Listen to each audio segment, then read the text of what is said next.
Hello, hello, hello, hello. We are about to get started in just a couple of minutes, so bear with me, and we will jump in and have some fun and continue the adventure tonight. If you're already here, thanks for joining me. I'll be with you soon. I feel like a public radio host. You're listening to SOFTDI. Coming up next after the break.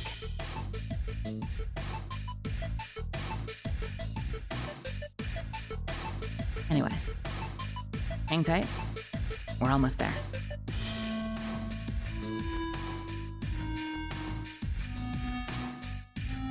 Did I say SOFTDI? I meant SOFDTI. Sorry.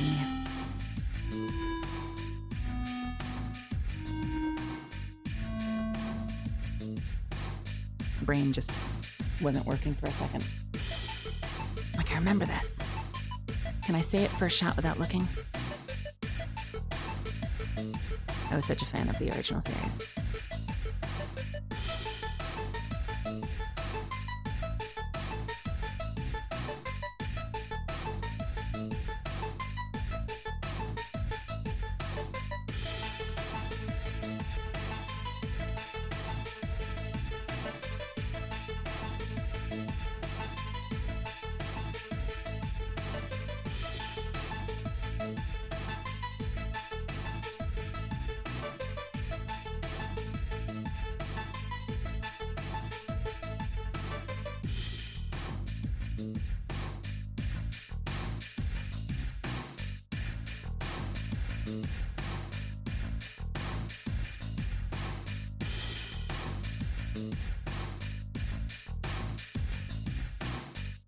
All right.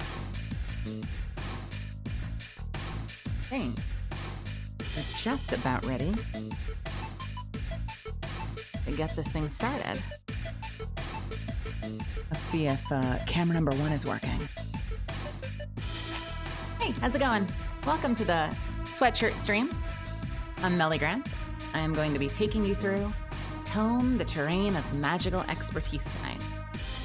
This is going to be a very low-key stream. We're just going to hang out and have fun. If you've been watching the past couple of weeks, you know what we do here. We celebrate this awesome, awesome game that I'm very fortunate to be a part of. And we play it, and we listen to the story, and we chat and hang out together. If you are new here, I am not very much of a show woman with my streams. It's very much a chill stream. Where we hang out, we make jokes, we enjoy the games we're playing. I drink a lot of coffee and a lot of water, and we have some fun. But yes, if you are new here, my name is Meli Grant. I am a voice actor. I am the voice of Gamesoft in the game that we're playing tonight. And we have only just barely run into me in the game. We had one interaction. And where did we leave off last time? I want to say that we had just gotten to the very start of the first regional tournament. And it was the night before, but I didn't move on yet. So I think we're going to be starting with the first regional tournament, and I don't know what to expect. I haven't watched that much in the way of playthroughs, although I have snooped a little bit. And I know the story because I recorded it. But I'm very new at the game. I'm very excited. And one more thing, just to kind of play into the public radio persona where, like, they say they're going to play music and then they just keep talking, and then you think the music's about to play, and then they keep talking. I'm just going to play into that for a second. We might have a guest joining us later. I am crossing my fingers that they show up. We shall see. If not, there's always next time. This is NPR, as I just got a private message. Welcome to NPR with Gamesoft, your source for terrain of magical expertise, playthroughs, and gaming. Let me just go ahead and send this notification one more place so we can get a few extra people in here.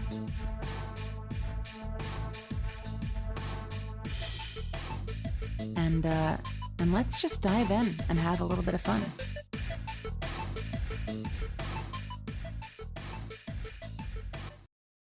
Oh wow, that was like a really sudden fade.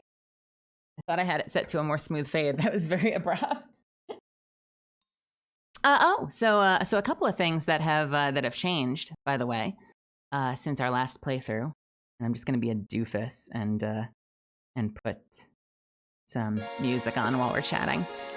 One other thing that changed that you'll notice is in the time from last week to this week, I've been playing around with different characters, and I actually think I like the brawler a little bit better. So when we last played, I was playing a weaponary, but now I'm playing a brawler. And I'm in the exact same place we left off, so aside from the fact that I'm throwing a few extra punches, you won't otherwise know the difference.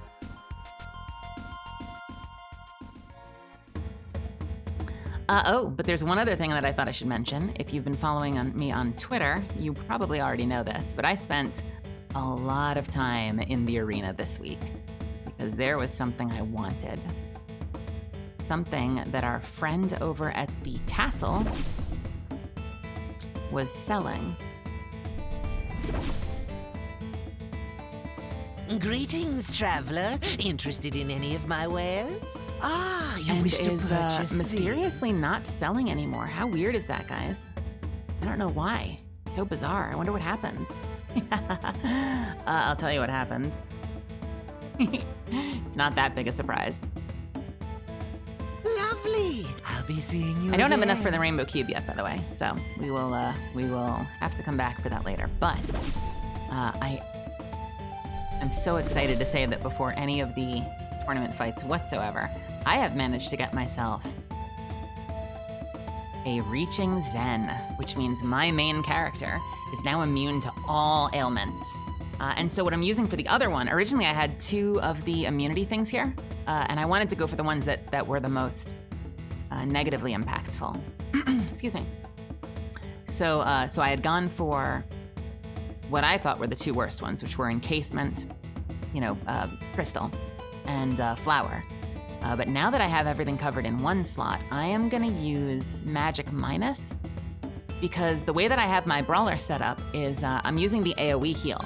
And so I think I'm gonna lean into having a very high health and defense build. And I'm gonna kind of act as I call it my paladin build. So I wanna be very tanky, and I want to have a lot of mana, and I wanna be able to do AoE heal. So I'm kind of like an armored cleric, like a paladin. And so playing into that is, I think it kind of makes sense that I should have something that lowers the cost of my spells, because that means that my heals are cheaper.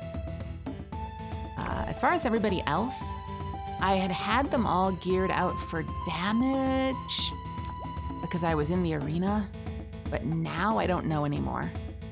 I struggle because a lot of things seem to boost attack. It feels like all of your best attacks are magic, but a lot of the things that boost your magic attacks don't boost your health or your defense. So it often feels like in order to do more damage, you have to sacrifice your defense. And I am struggling with that a little bit.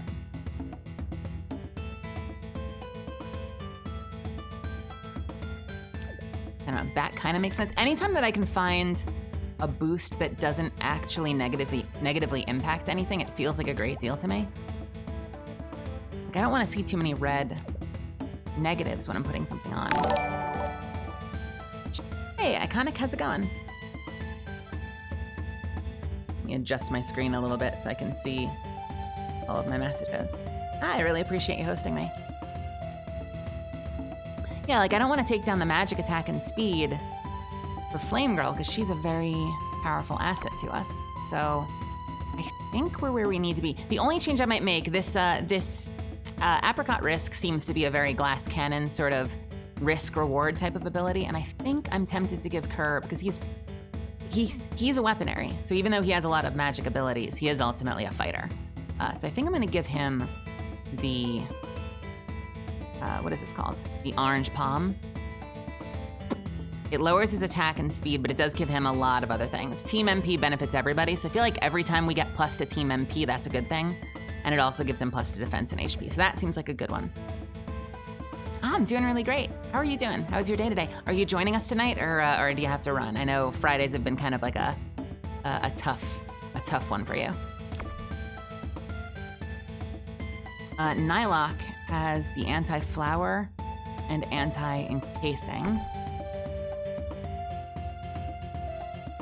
Who are my other big ones? I feel like Alpha is a fighter for me, so I want to give him the defenses as well. Anti-encasing is the most useful.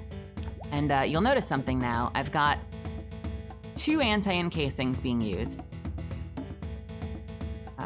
And 2 flowers being used.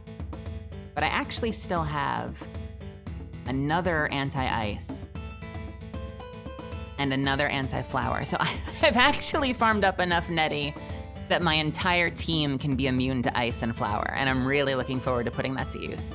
I'm taking no prisoners with this playthrough. Yeah, no worries at all. No, listen, I totally get it, and I know that when I did my original boost, or my original vote, a lot of people wanted Saturday afternoon, and I had to pick one, so I went with Friday. But I do appreciate you stopping by and saying hi.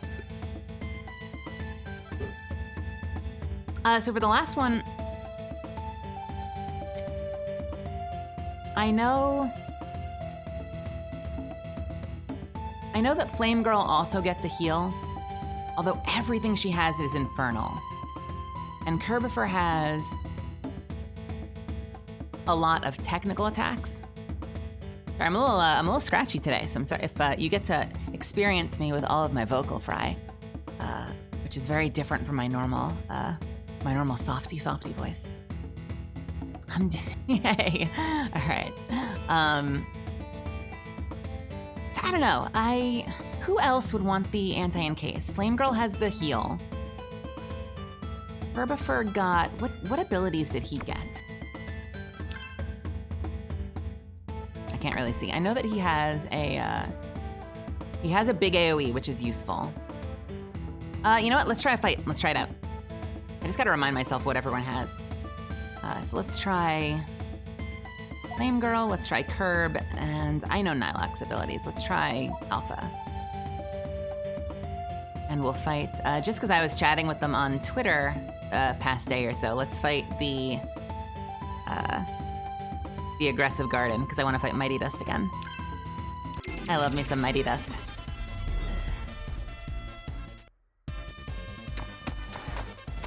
The boy! That hurt. I am just going to stroke this, I'm gonna stroke this artist's ego so much. I am so in love with Mighty Dust's animations. This might be one of my favorite characters we've run into so far, and I am just going to continue to praise Mighty Dust. All right, so you wanna see my new build? So I don't have the spinning top anymore. I have Summon Friendly Roach. Do you know why? I'll tell you why. Because it does attacking for me. It also has these adorable little hearts for antenna, but it means that while I'm healing, I still have a summoned pet that will do damage for me. Now, I have a brand new ability for Alpha, and it's Poseidon Wave. And it's a big AoE. That does very little damage against this team. And Flamey's got the campfire, which I think is a heal. I don't actually know. What do I have to do? Ah! Okay. Oh. Did it kill my friend? Okay, and Curb has a resurrect. Okay, so we need to give him immunity. We never want him we never want him CC'd.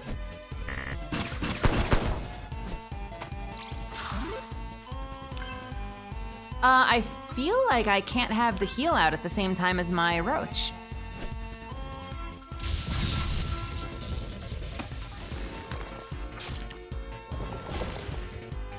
Yeah, oh, okay, interesting. So you can only have one summon at a time, and it looks like...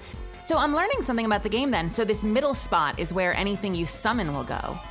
And I guess you can only have one summon at a time. So if it's a fight of attrition, I'm gonna want the campfire, because that means that I'll have an AoE heal from Flamey, and I'll have an AoE heal from me. But at the end of the day, since I'm playing kind of like a cleric, I don't mind healing. Shit, I just wasted my turn. Let's actually just do some melee.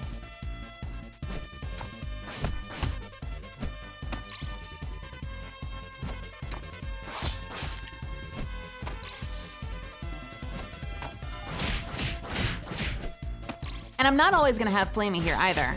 So I feel like it makes more sense strategy-wise in general to rely on myself for healing. Because I don't really need the campfire right now. So we're gonna summon the roach again. We'll put it on this one.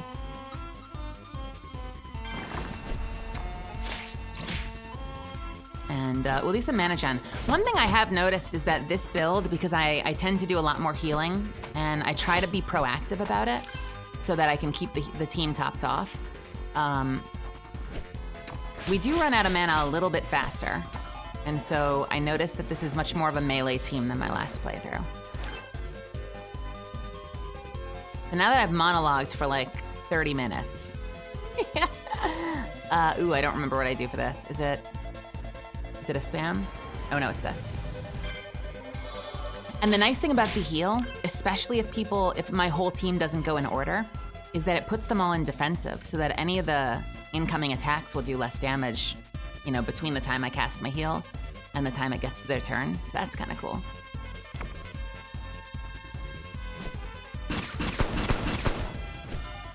That is not worth casting. What about, well, they're natural, so Vulcan Fist would probably be a better pick.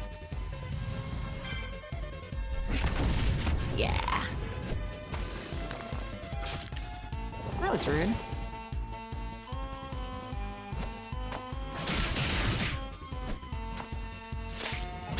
And the coolest thing about this thing, it says in the description that you focus it on one target, but what's nice about it is that if you kill the target, it just switches targets.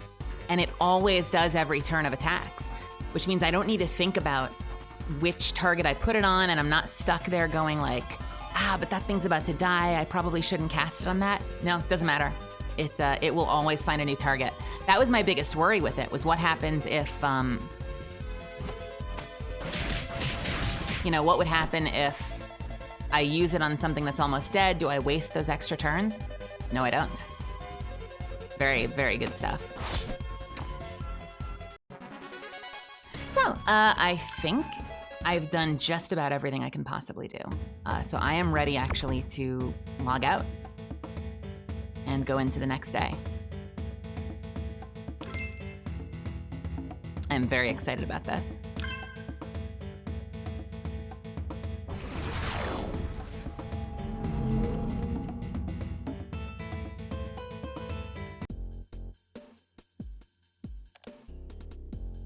Right, trouble with the troublemakers. What's this? Hey pal, today is a big day, huh? I'll be honest, with that little group called the Troublemakers officially entered, I don't have much confidence anyone else is gonna be able to pull this off fair and square. That said, I'm gonna give it a shot anyway.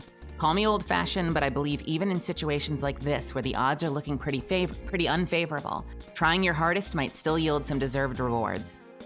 Yield some deserved rewards. Hope you're doing okay. You know who. I'm very fascinated to know who you know who is. Congratulations on registering your guild.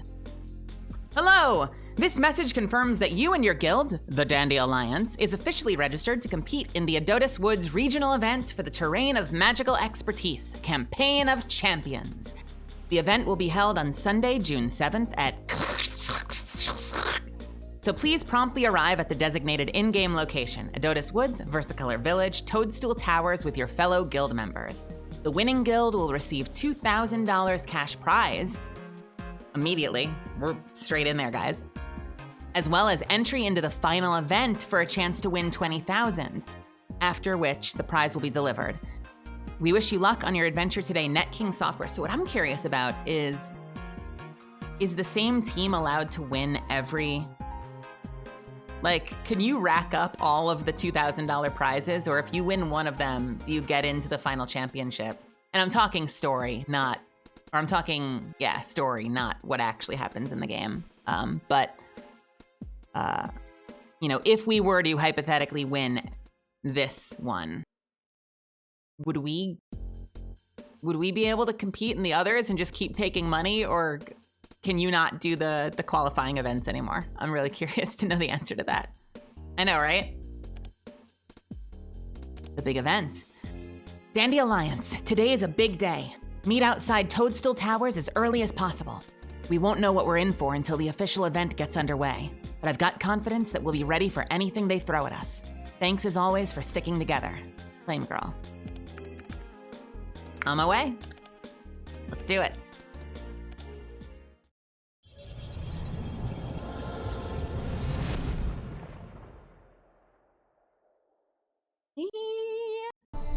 I'm so excited. The current time is... Thank you so much for that. Today is Sunday, June 7th. What is this? I love this! That is such a great design. Got this kind of like robot gamepad wheelchair. Or high chair. I think it's a wheelchair though. It looks like it's floating. I love it. That's a great character design. Oh man, every time I come here, I love going around and just marveling at everyone's character designs. Are you looking up or is your face covered? So they live stream coverage of the Campaign of Champions every week? You betcha. Every Sunday they're gonna be streaming the 4 regional events. I'll be watching today for sure. Got nothing else to do. What with the curfews and all. Oh no. Oh no. Wow, look at this, dude. That mask is awesome. I love this. Man, it almost makes me wish that we could have customized our character. Oh, look at you. Little overdressed ghost or something. Love that design. Love her design. Oh yeah, this is great. Hello, are those 3D glasses? You guys heard any rumors about what the regional event's gonna be about? No, it can't be because they're both blue. Well, nothing specific. They've been pretty secretive about the whole thing. It is my belief that NetKing Software wants to have everyone competing be put on a level playing field. Hence why they've supplied no information, other than it will be a mission issued by Chief Bitopio. Guess I'll find out for myself soon enough. Thanks anyway. Look at this. What is going on here? This is so cool. Love them both, but what is happening with this character? Is that a laser disc? So, who are you guys betting is gonna win the competition today? The Troublemakers seem like they've got the biggest edge just because of how many relics they've collected, but I'm rooting for the Cast of Dreams. Rude. Excuse me. I love he had like a little stutter there where he was like, the Troublemakers seem like they've got the biggest edge just because of how many relics they've collected. And I love that the eyes move around like it's a Kodama from Princess Mononoke. Hey, Kevin, what's going on? Tournament arc just about to start. I know. You're forgetting the one with the real best shot at winning this thing. The Karmic Blossom. She's like a legend around here. Who's the Karmic Blossom? We have not heard about a Karmic Blossom. No love for us, I guess. Yeah, seriously. What? Absolutely no one gives a shit about the Dandy Alliance, I guess. Kind of rude. Hey there! I saw your name on the list of entries for the event today. You're part of the Dandelions, I think, right? Hope you guys win! The Dandelions! Oh, you precious bean. I love it. And by the way, the perfect combination of adorable and absolutely terrifying. Thanks a lot. Also, it's the Dandy Alliance. The Dandelions. Oh man, yeah, I love the accent on that disc. Love the bulging eyes here. That's a great design. This is a great design. I don't know what this is, but I want to play that character in something. I would voice that character. Love this. This reminds me a little bit of the little Devlins from Spiral Knights. Do any of you play Spiral Knights? Hey Rose, what's going on? Thanks for joining me. The little puppet mouth. Look at this, with like the Pac-Man ghosts. Is that what that is? Oh, I want to talk to this character. I love that open puppet mouth so much, and this dapper dude. I want to voice this character too. I love it. The split head over here. I have to celebrate every one of these character designs. Hey, do any of you guys fight solo? Definitely any tips for beating more than one enemy? Definitely if any of I already know how to beat more than one enemy. You gotta keep healing yourself. Definitely if you're watching the stream and I shout out your character, hit me up on Twitter. I love these designs. Ooh, that's a toughie. The dojo masters are all right one-on-one, even Stevens. But them lot by yourself? You're dreaming, mate. You better be well prepared. Bring lots of items. Stack yourself with power-ups that boost your defense power and magic defense. And hope that you've practiced your blocking well enough that you won't get knocked out. Okay. Love that voice, by the way. Very, Garnet, almost. I'll do my best then. Cool stuff. All right, let's go in.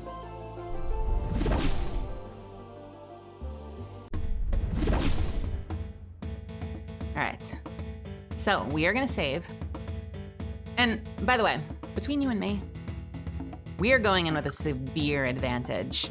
The fact that I already have, Zen reached. What is it called? Zen achieved? Reaching Zen. So I think we're gonna be fine, but we will see. Anyone selling anything they weren't before? Are you sure you want this? I'm also a little worried about the fact that I am a little low on heals and mana. We do have small mana for the party, and we have 1 medium dose of mana for the party. We might be fine. I wish I could buy a lunchbox. You know what? Just to say I did, I'm gonna buy 1 more Heavenly Chime. Here you go. Thanks. Need all the reses you can get. Day. Oh, and that was the other thing we wanted to do. Great. You wish to purchase? I'll be seeing you again. I wanted to, just in case, because Curb has a res that doesn't require using an item. I feel like Curb should have... Who was I gonna take it off of? I've got the... Oh no, I just have extras. Okay. Curb needs to have the anti-encase and the anti-flower, because I want to make sure he always has his turn available. Anything that looks like it might CC, I want to be able to make sure I can res. And I think that's good for now. The one thing I'm a little bummed about is I wish I could sell some of my gear, because you definitely, it feels like you start to sort of outgrow them. And I'm pretty sure we're gonna run into items that just don't matter anymore. I am willing to boost Nylok's health and defense, I think. So let's give him that. What does this do? That is garbage. And Flamey has the lowest defense. That's why I gave her passive regen. That seemed like it would be useful. The anti-curse, I don't know. I just don't have anything better right now. I guess I could give her anti-paralysis, because at least that's something that can take away a turn, and that's gonna be more useful than avoiding the dot, so let's do that, maybe. And we don't need Slap Cantaloupe, no. I think that's where we're gonna leave it. Would the sneakers be better for you? Nah. Okay. All right, let's save 1 more time and then let's head up there. Hey, my team is up there waiting for me. And I think I'm full health, but I'm going to, I'm gonna take a bath anyway. Oh, I am definitely not full health. Yeah, let's take a bath.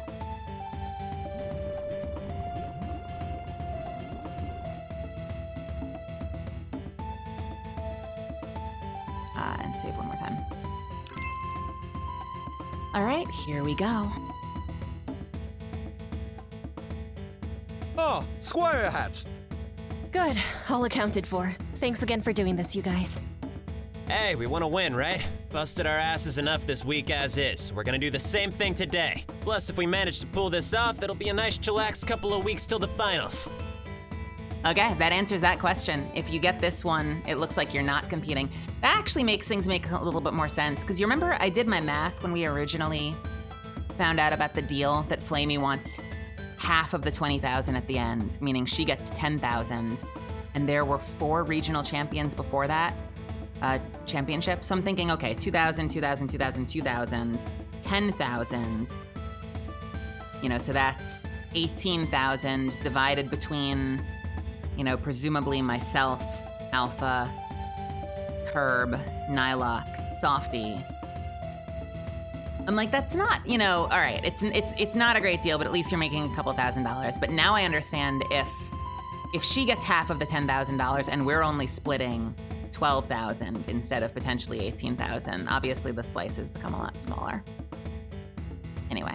Yeah, one can hope. But don't forget, we got some steep competition. Before we get going, if there's any other last adjustments you guys want to make them now. Oh. I'm all set. Let's do this. I'm all set. Let's do this. To the Toadstool Towers! Ah, the team's coming together. I'm so excited.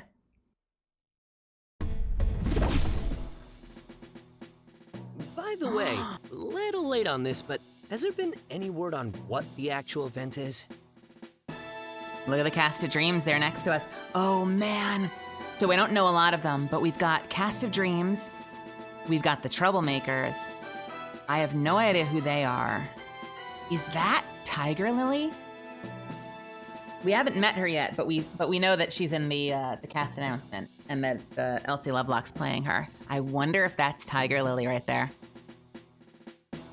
The Akatsuki has been formed. Yes! By the way, a little late on this, but has there been any word on what the actual event is? Also, I just want to point out, 2 players, 3 players, 4 players. We've got 5. I kind of like that every team is different size. They've got us beat, and they have the most players on their team with 6, right? Because you've got Saturn Diva, Snow Whitey, Astrologist, Sniper Ida, Grounda, and oh no, what's his name? And this one's just all alone solo, so I'm very fascinated to see how that goes. Nah, it's been pretty vague. Guess we're all gonna be finding out at the same time. Indeed. The only sliver of knowledge granted to the warriors of Tome seeking victory in the campaign is that the task issued by the region's Net King can be completed at equal effort to all of the guilds present, regardless of how large or small. I stand corrected. So we've got 5 members. The troublemakers, who no doubt will be a massive annoyance, have 3. And the Cast of Dreams has now apparently 6. Plus, one of the toughest of all is the Karmic Blossom, who's entering completely solo. Okay, that's this one, Karmic Blossom. And I love that I just did the entire monologue that Flamey just delivered without realizing she was gonna say that. Yeah, I guess it's hard to tell if it's actually an advantage in how many members you have. We'll know for sure until we see the event itself, but it doesn't matter, because we're gonna be in the money. Oh, I hope so, Curb. Hey, speaking of, if we do win, what do you guys want to do with your cut? Ahem! What we dragon folk do with our coinage is our business, thank ye, squire. Nylock's gonna sleep on his money. I guarantee it. He's a dragon. He's sleeping on that. He's got a hoard. Oh, the countless theories to your deep lore. Perhaps he's paying off his 500 alimonies to all his illegitimate RP love children. Who can say? What? Oh, yeah, I believe it. What? Most uncouth! Well, you already know what I'm saving mine for. Visitation rights to my hapless child. That would be you. Wait, really? You're using it to come visit? Duh.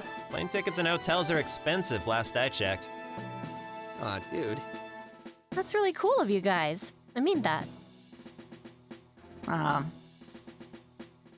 Yeah, I guess we knew coming in that they were best friends, but I like that's really sweet.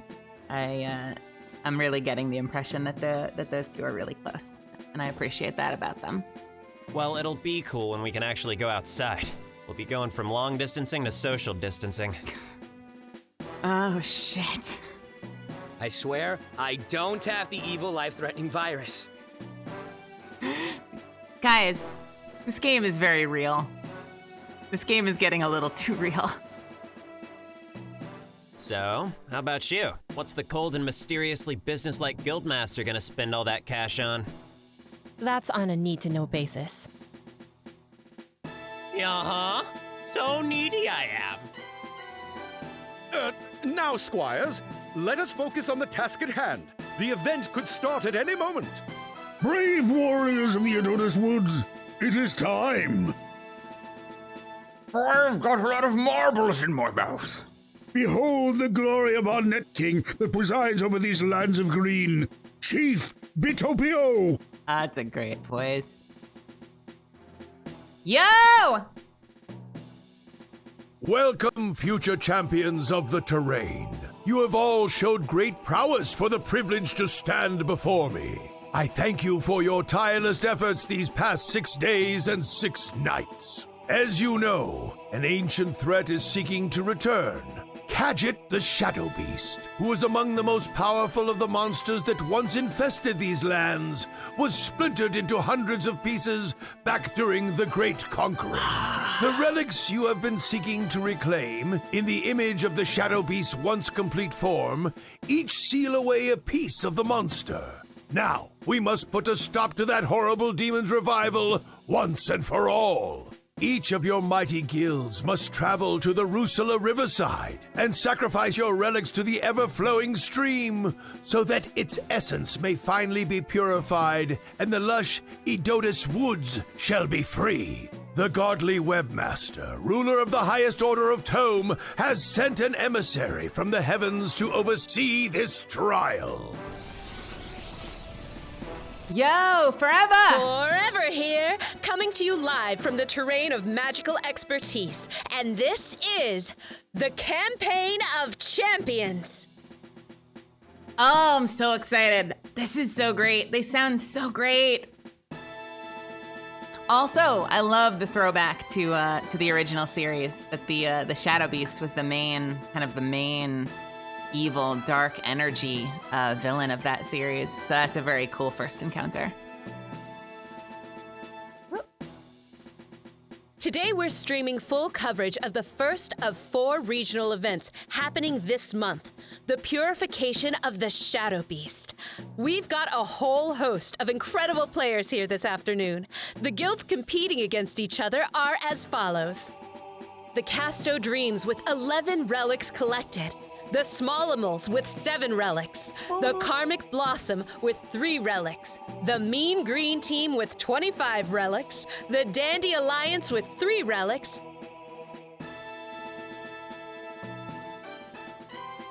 Anyone have any guesses that has not played or watched it on stream? Anyone have any guesses as to how many relics the Troublemakers stole from the rest of the community? Throw them in chat right now. I'll give you about 10 or 15 seconds. What do we think? You remember the Troublemakers have been hacking and stealing as many as they possibly can, so I'm very curious how dramatic a difference it's going to be.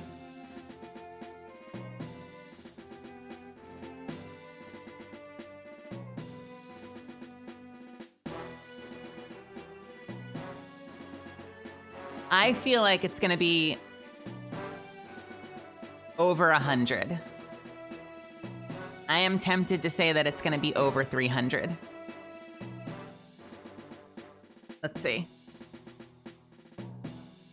I think it's going to be dramatic. I don't remember how many were originally scattered. There might have been 100, or there might have been 300 something scattered. So I feel like it's going to be like 175. And with a whopping 251 relics collected, the Troublemakers! Oh no. Oh no. Which of these powerful teams of dedicated players will not only earn themselves the $2,000 prize, but a spot in the final event for a chance at the big $20,000 grand prize? The excitement is overwhelming. Take it away, Chief. Your enthusiasm is greatly appreciated, emissary. Now, brave warriors, Re-enter the telepillar behind you, and you'll each be taken to the Rusula Riverside. Your trial shall begin there. Now go! All right. Here we go. All right, let's go. Wish me luck, guys.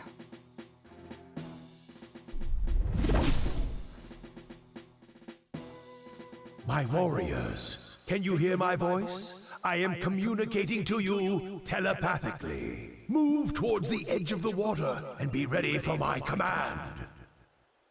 Guildmaster, doth thou have the relics on hand?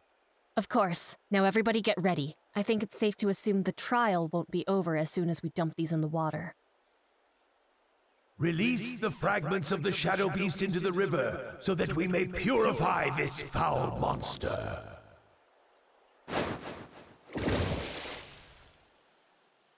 Oh, man. Gods! I can't wait to see it.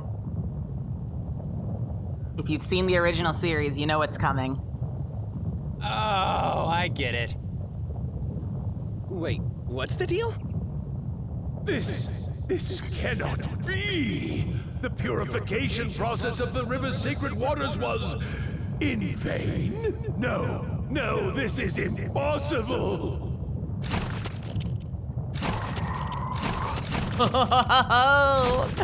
Warriors, look out! Here it comes. Let's do it!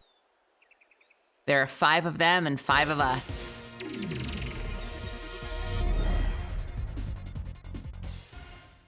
Oh, and we're solo. Okay, cool. Let's... It's neutral, it has no immunities. And I've got full mana right now, so let's start with summoning Friendly Roach, so we can get as much passive damage as possible.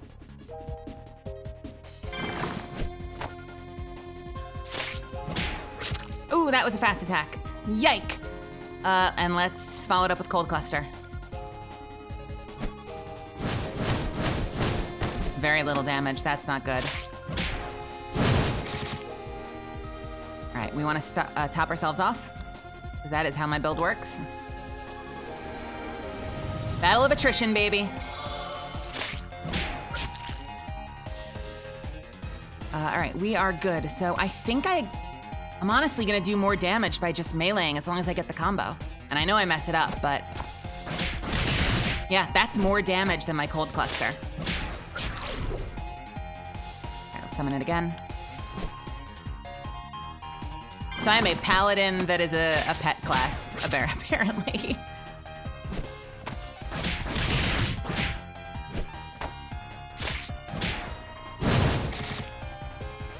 All right, battle of attrition. Just keep it going.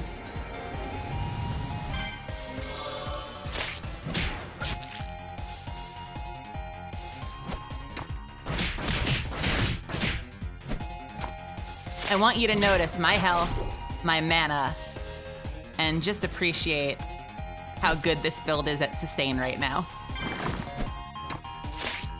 I'm very proud of this build.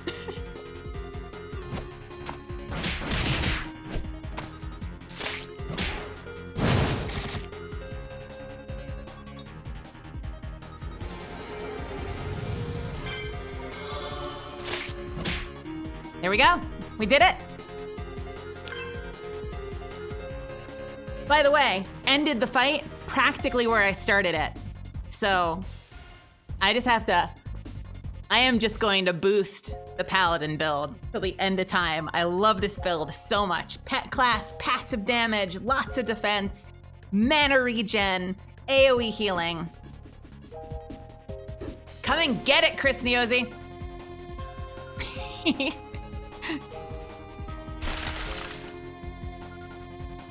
Everybody good?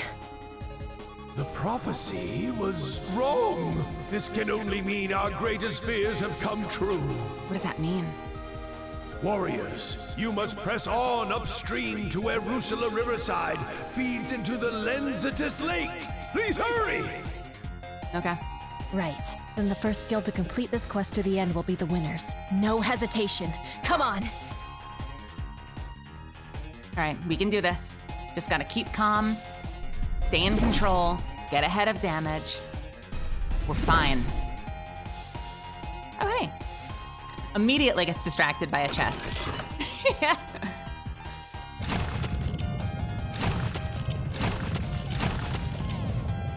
It's gonna keep doing this to us, isn't it? Thou shalt never defeat the Dandy Alliance! These fragments, they must all be eliminated. Warriors, use your might to take them out! If we each fight one, we could save ourselves a few minutes worth. Split up. Isn't that what we just did? Copy that.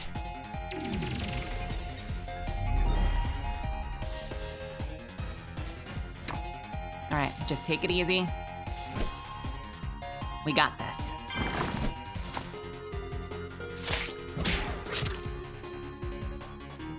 And we learned that I should probably check just to make sure that it's gonna be the same. And the 4 hits each did 1 from my cold cluster. So I am doing more damage just by doing melee as a brawler, as long as I get at least 4 hits.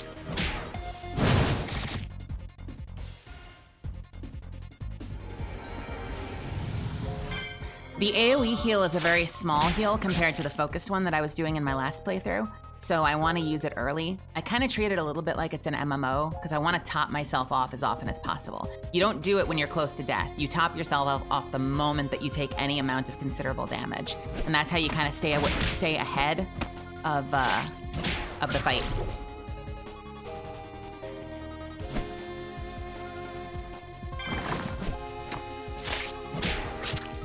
This may not be the flashiest build that I've seen some of the streamers using, but I definitely feel like this has been the most reliable.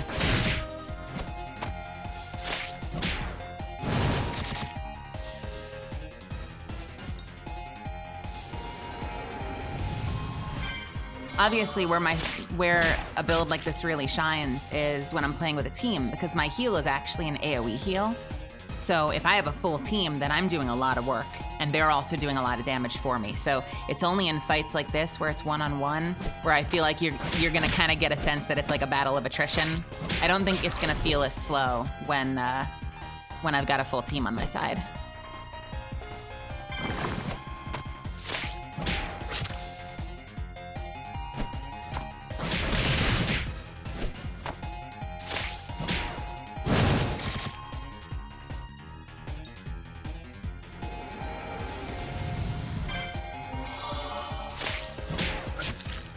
And you see how much work this thing is putting in, because I spend so many rounds healing and doing other things. I really do keep the momentum going by having this out, whereas if I were using topspin or something else like that, any round I'm healing, I'm doing absolutely nothing to the enemy team. Here I'm actually doing damage every single round, even when I have to stop and heal.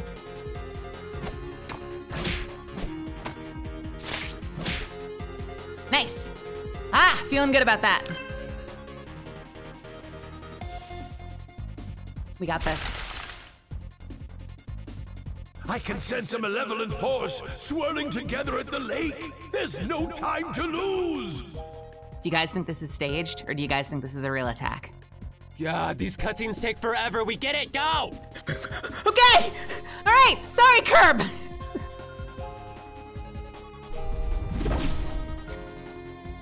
These cutscenes take forever. What is this, a Final Fantasy game?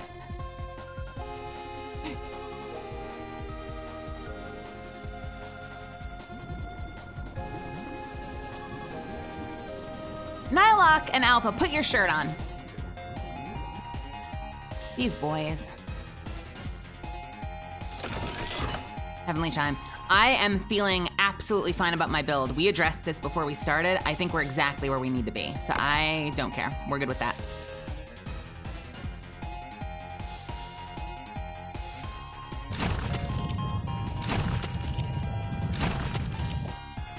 Let's take him in groups. Curb? Right with you. Squire Alpha, to mine side! Oh, okay. And I'm solo. Sorry, Addy. Do your best. Rude.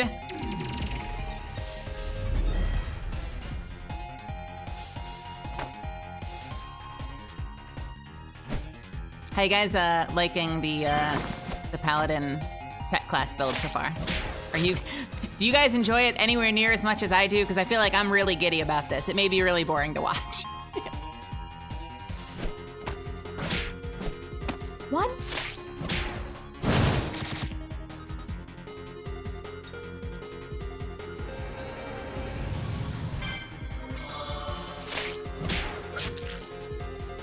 What's nice about it is I get to spend a lot of time building mana as well as healing up, which means in a game where, if you remember my last playthrough, I kept running back to the pools, like in between every other fight. I've actually been finding that I've been ending most fights practically where I started them, with a ton of mana and a ton of health, and just completely sustained.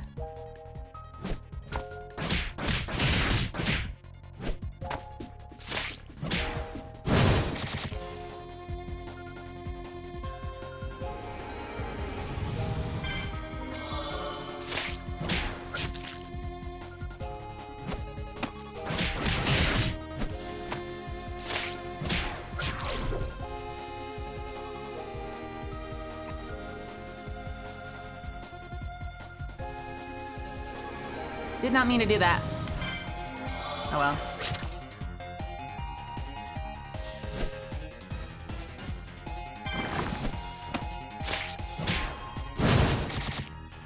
Yeah, I needed to do that now.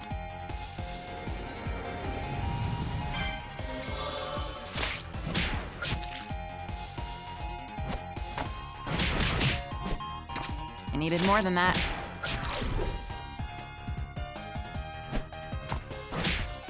One! All right, it's fine. We're fine. We're good. We got it. Nice. Nice, nice, nice, nice. I need to switch positions. And check one thing really quickly. I want to make sure that I've got my chat open, so if my guest decides to join us, I don't miss it. All right. We got this, guys. Where's Nye? Hey, where's Nye? That's what I just said. The hell happened? Did he lose? Ugh, damn it! If you end the battle with someone defeated, you're out completely? I didn't know. I'm sorry. I thought I could revive him when we finished the fight. It's okay. We just have to keep going.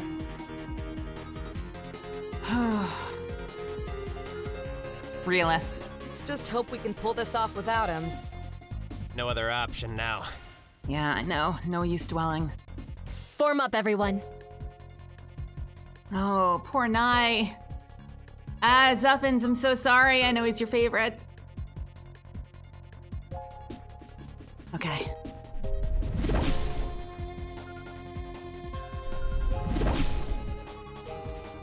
Welcome to Lenzite's Lake. Ooh, lunchbox, AoE heal. That's gonna be good. My warriors, I am to blame for this. In my error, I have possibly doomed you all. We've still got a shot at this. Keep it together, guys. No other teams are here. Like, assuming that we're not all instanced, we might be the first people to get here. Here he comes! The fragments of this ancient threat, they have pooled together and united to form its original body. Oh. It has returned. This is such a throwback. Ah, it looks so good! I love it! Catch it, the Shadow Beast! Let's wreck them. Let's wreck them. I agree. Hit him with everything you've got.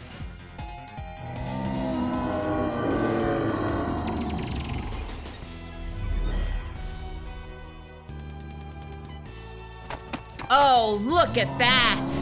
Look at that board! Oh no, okay, all right. Okay, so, shoot. All right, we are gonna start with a heal to put everyone in defensive. Did not do, okay.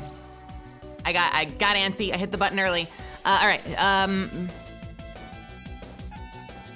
All right, immune to flower, immune to encase. It's neutral, so we're not gonna get bonus damage from everything. So we don't need the heal yet.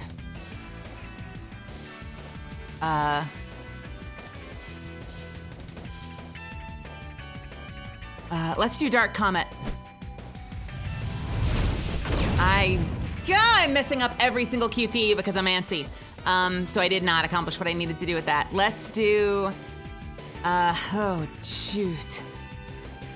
Orion Discus, we'll put him in defensive. So that'll keep him from taking too much damage on the next wave. Let's start with that. As long as I don't mess it up. Nice. All right, chance of paralyzing. Let's try that.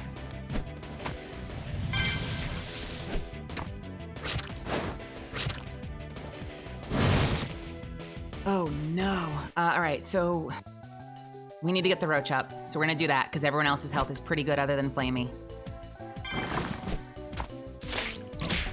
Hey, Devin, what's happening? Oh, by the way, you are welcome to join me anytime you like. If you want to hop on voice, you certainly don't need to, but you're welcome to jump in anytime you like. I should have said that last week. Thanks for joining me. All right, Flamey does not have anything I care about that much that she can do, so I think we are gonna... She's got to heal herself. So let's do... Do I have a big heal for one person?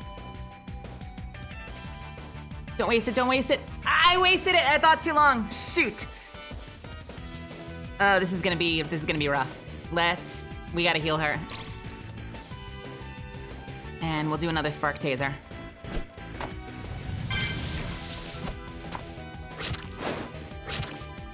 I'm spending too much time thinking is part of the problem, so I'm losing out on attacks. All right, now is my time to heal. Nice. Flamey, you're good. We have no magic, so we have to build magic. So pray for my combos. That was not how I wanted that to work. Oh no, I can't combo to save my life. All right, we're gonna do another heal.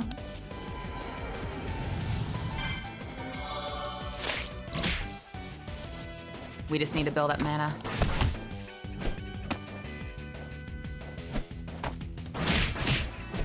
Why am I messing up these combos?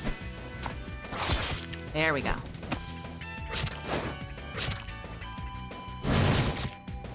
Oh no. All right, we are gonna... Everyone else's health is, well, Flamey as well. Let's do a heal.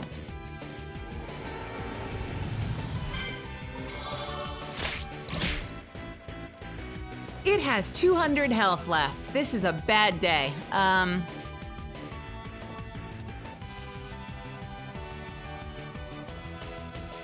gonna heal Alpha. Actually, no, you know what? Let's do Campfire. Because it'll give him a heal, and I can still summon my Roach on top of it later. I think it'll give him a heal. Maybe I just messed that up. I'm gonna heal anyway. All right, and you're just building mana.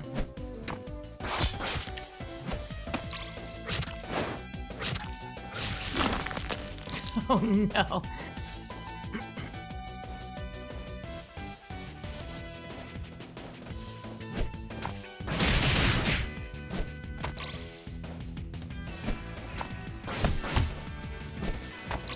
Just gotta get those combos off and get mana back.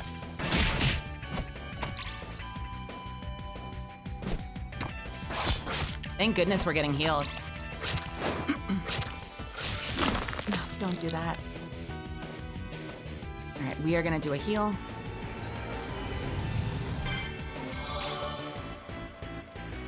And Flamey is going to try to curse it.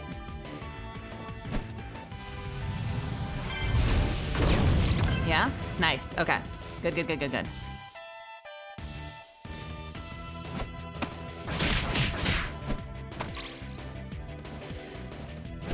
I know it's not ideal to be doing mostly melee attacks, but you know what? Every little bit counts.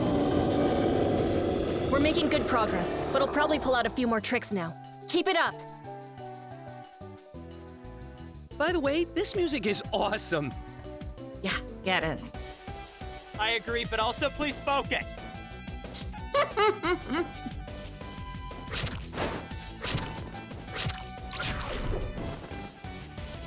It heals when it does that, doesn't it? All right, so let's summon the roach. Get a little extra damage in.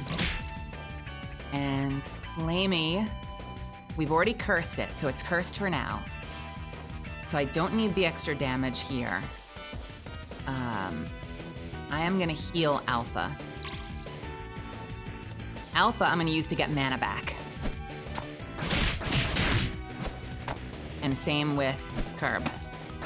I know 2 is not a lot, but every little bit counts. Oh, gosh, that hurts. Let's just get a heal up for him. This is just for Alpha.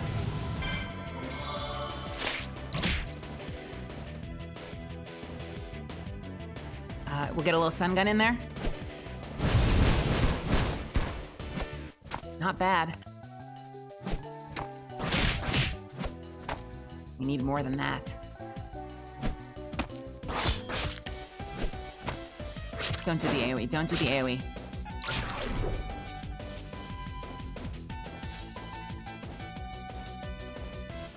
Just gotta keep everybody topped off. We're gonna get there. We've got this. I think that's actually one of my lines in the game later.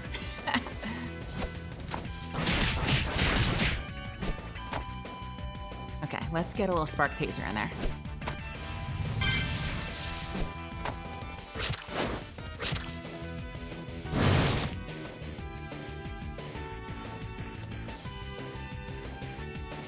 Yeah, definitely.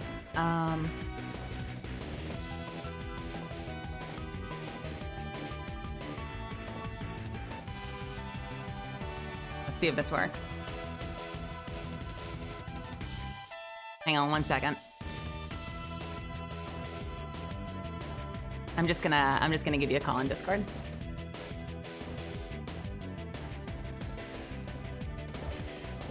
One of the nice things is I can tab out and get this all set up. And the timer stops moving. Hey, what's up? Is this, oh no, hang on. Video endpoints. Is that any better? There we go. Can you hear me? I'm not hearing you. No. Oh, I think we got it. No, I don't see my thing moving. Oh, there it goes. Cool. Okay. How about now? And I'm just gonna stream for you. Whee! So you're actually in time. Hey, Devin, how's it going? Awesome. It is going great. And yeah, thanks for having me, Meli. This was a pleasant surprise. I didn't know you'd be able to make this work this fast, but awesome. I'm absolutely happy to have you. Devin Mack, ladies and gentlemen, is one of the original co-writers and directors of the Tome series with Chris Neosi, the original voice of Raccoon, and yeah, also co-writer and director in the game, right? I was gonna introduce myself as just some guy, but that works too. Thank you very much. That is a lot of words I wasn't ready for. Good to be here. It's all good. It's all good. I'm not as arrogant as Rocky most of the time. I am. I have followed you on and off for a while, although I am not the most active social media person. So a lot of the time I'll get introduced to someone who I know, I feel like on the periphery, and I'm like, I vaguely think I know you. It's all good. I'm very much the same way, and especially me. I've always been like the shy kid anyway. So I'm usually just off in the quiet corner, observing, but not always knowing a lot of people. So it is all good. But it is nice we've chatted just a little bit, very briefly in one call before. But it is nice to be here and to get to chat a little bit more. And again, like I said before, I have been loving the heck out of all the work that I've heard from you thus far. And Gamesoft, you just fit like a glove, just right off the bat. And thank you so much. Yeah. I know I've said this before, but it scared the absolute living hell out of me when I originally considered taking the role, just because I know how important that character has been to so many people. But the more we've worked on it, the more I've sort of just fallen deeper and deeper in love. I love seeing it. It's always kind of tricky to be slotted into a role that kind of has that kind of legacy that people have that connection. Hey! Yes! Not to curtail that. We'll get back to that. But let's just see what's about to happen. We will. It's very important like to me to try to beat as many of these as possible. I know that the lose states also changed the story, so I'm trying very hard to avoid That's them. right. Get that money, get that netty.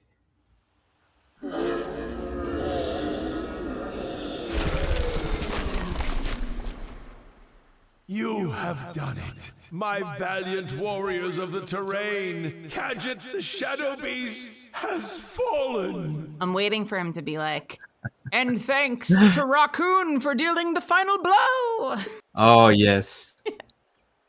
Does that mean Everything's we won? better with Raccoon. The battle, maybe. The war's a different story.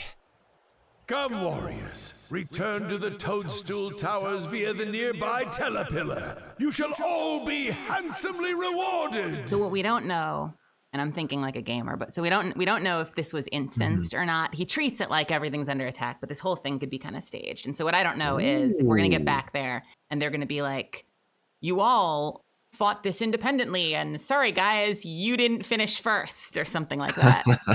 I've said before, I know a lot of my own story from recording, but there's a whole lot about the game story that I don't know. So a lot of this has been a surprise to me. Moment of Let's truth just time. see. A lot of it is like that for me too.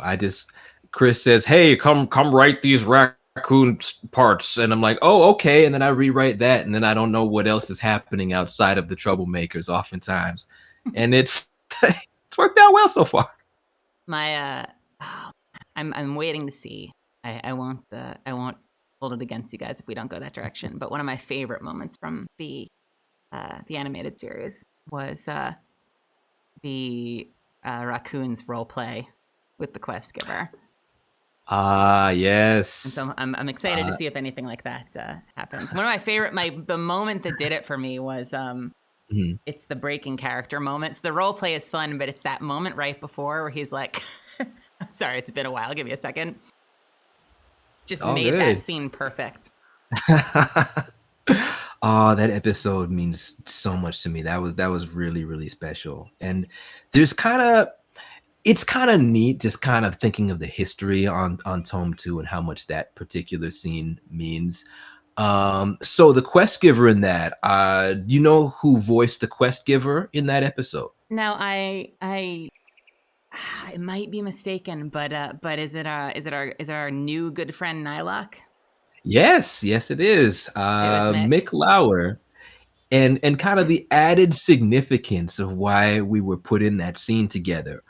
Do you remember this silly animation that came out around the same time where I narrated a really angry game review? ... A review by Axeman 13. I absolutely do.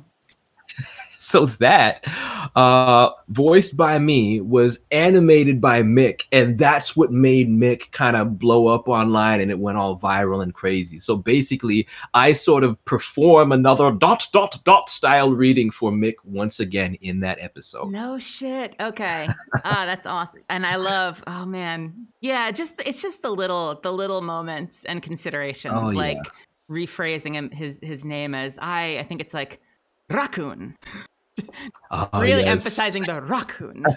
Raccoon, master of messing with your mind. Oh, that was such a good time. It's bringing back all these fond memories of 9 years ago. Listen, I did not know this series at all. I knew that voiceover that you did, but I had never watched this. I'd watched a lot of oh man, who did I watch? I watched Ego Raptor stuff. I don't know if you know Rob Moran. I watched his Unforgotten Realms, Jimmy World of Warcraft story, stuff like that. But this had been completely off my radar. And so when I had started talking to Chris about playing the role, I figured I'd watch a couple of episodes just to kind of get a sense of what Casey did with the original performance. And of course, like one episode's turned into 2 episodes, turned into 15 episodes. And then then I grabbed a friend and I binged it with them. I'm like, listen, I've already been through this, but I need you to watch this with me. You're gonna love it. Oh, that's awesome. Yeah, Zuffins, who I think is in chat, actually. I immediately, Okay. I mean, without taking a break, finished episode 15, went back to episode 1, and was like, you're watching this with me. Oh my gosh, I love that. Yeah. Oh man, I can't imagine what it would be like to be experiencing all of that for the first time right now. Because yeah, for me, it's all so long ago. All the surprise, all the suspense is gone. As much as I still love it. So, that's great. And going wrong way. Flamey. I know. Wrong way. Okay, whatever. We'll go the right way. Yeah. Well, and obviously coming into it knowing that it's sort of, it's like when you know that a show is taking a very dramatic difference, like an anime is taking a real departure from the original performance, and so you want to watch it to kind of get an idea of what to expect, even if you know you're going to throw a lot of it out. And so I wanted to see what Casey did with the rollback in that series, even though I knew it was going to be really different. Right. Although the surprises have been the places where there's been similarities, where without intending to, we kind of end up channeling similar energy. That definitely happened between me and Zeno when I was directing him, and I was like, oh my gosh, that's freaking me out. Some lines in my brain. Some lines, it really felt like he was in my head. But there was one in particular where it was a line that I had previously delivered at some point. So I was going to play a reference of me to him so he could listen to my read and just deliver it right back. But somehow he got confused and he ended up saying the line at the exact same time when I played the reference, and it aligned perfectly. And I was like, all right, that's freaky. Perfect. Going to the game. We're good. Oh, that's great. Oh. And again, all of you just absolutely nailed it. Like, I didn't really have that weird period of like, maybe it'll take me like half an hour or an hour and I'll get used to it. Just like, no, right away. I'm like, no, that's them. That's them. The spirit is absolutely there in every sense of the word. All of you brought it. And that says as much about the writing as well, because the characters just fly out of the screen. I love everything that Aaron's been doing with Curb, and I know that was such a challenging character to cast for Chris. So I mean, I for one at least, am really happy with how he's come out. Love him. Love this little gremlin. I'm gonna go through the portal and see what happens.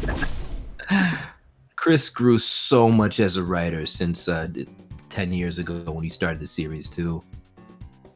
My gratitude to you all knows no bounds, brave warriors. This mistake is mine to bear, and I humbly ask your forgiveness. Okay, so this was not staged, I guess. To think that all across the lake, Kadget's presence could arise so numerously, and that we of the Edotus Woods could be so lucky to have such a wide array of powerful protectors. Okay, so the question is going to be, just because I know, now that I know the stakes and that any one of these championships gets us to the final, we're playing a video game. There's a good chance this one isn't going to get us there. so I'm really excited to know who beat us to it, and if it's Raccoon or if it's the Karmic Blossom or somebody else. I kind of hope that this is one of those like, and who would have thought that Archie got the final shot? Those arrows are deadly. I could see that. It is only because of your collective bravery that Kadget was finally eliminated and banished to the depths of the Lenzatus Lake. The heavenly emissary and I witnessed everything from here in the towers. For your hard work, I wish to reward each of your guilds with something special. A kick ban.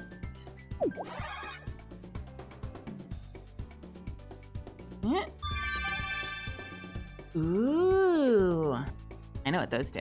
Okay. Though I am grateful to each and every one of you, there was one guild in particular that stood out above the rest. With no hesitation, this guild swiftly and diligently put an end to the Shadow Beast terror quicker than any other. For that, they should be celebrated. That's right, folks. For completing this regional event the fastest, we have ourselves a winning guild. The champions of the Adotis Woods are... Stretching it so much. Okay. I'm gonna go out on a limb and say the Troublemakers, but it could be Cast of Dreams. Actually, you know what? It might even be one of the ones that we haven't met, because obviously we're gonna still have interactions with, the primary cast. So I almost wonder if it's just rando team number 3. Let's find out. The Troublemakers! Competitors, Archie, Skate, and their guildmaster, Raccoon! Who'da thunk it? Congratulations! I prefer Captain Raccoon, but thanks. Uh-huh.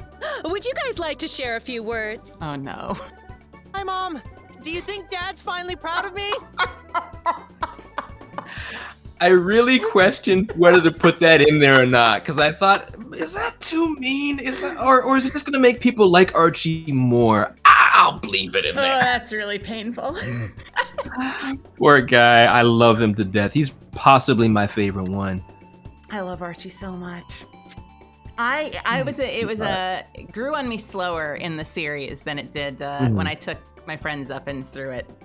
I want to say, correct me if I'm wrong, Zuffins, but I want to say that Zuffins was an Archie fan from day one. Okay, I was like that too. The second I heard that line, I've got like 4 different kinds of arrows. I'm like, my adorable son, I want to write material for you. Why are you not in more scenes? You're like, and he's yeah, gonna say every single one of them, isn't he? Oh no, how many hours are there? Yeah, he's very precious, and that perfect little it's a wig, like Uma Thurman haircut. Oh boy. Butts. Okay, Bart Simpson. I had so many your takes of victory. him just saying butts. I think he said butts at least 50 times. We didn't know how many was too many, so we just kept going. I believe it. I heard during one of my sessions. So the voice of Skate, which is Michael. Yeah, Kovacs. Kovacs played Letty in Dragon Goes House Hunting, and I remember I was in for my session for that show where I was playing the Lady Sphinx. What was her name? Cassandra, and they said that he was just a master of improv. Like a lot of the time they could just count in and just let him do whatever was on the page, or maybe something that wasn't on the page, and it was always great. I could see that. I've only watched one episode of that so far, but I really, really enjoyed it. And it was such a contrast, too, from how he plays Skate. Skate is just off the wall insane, and Angel Dust is as well, of course. But, like, what he does on Letty, he's just so sweet and so timid, and it's just like, guy's range is great.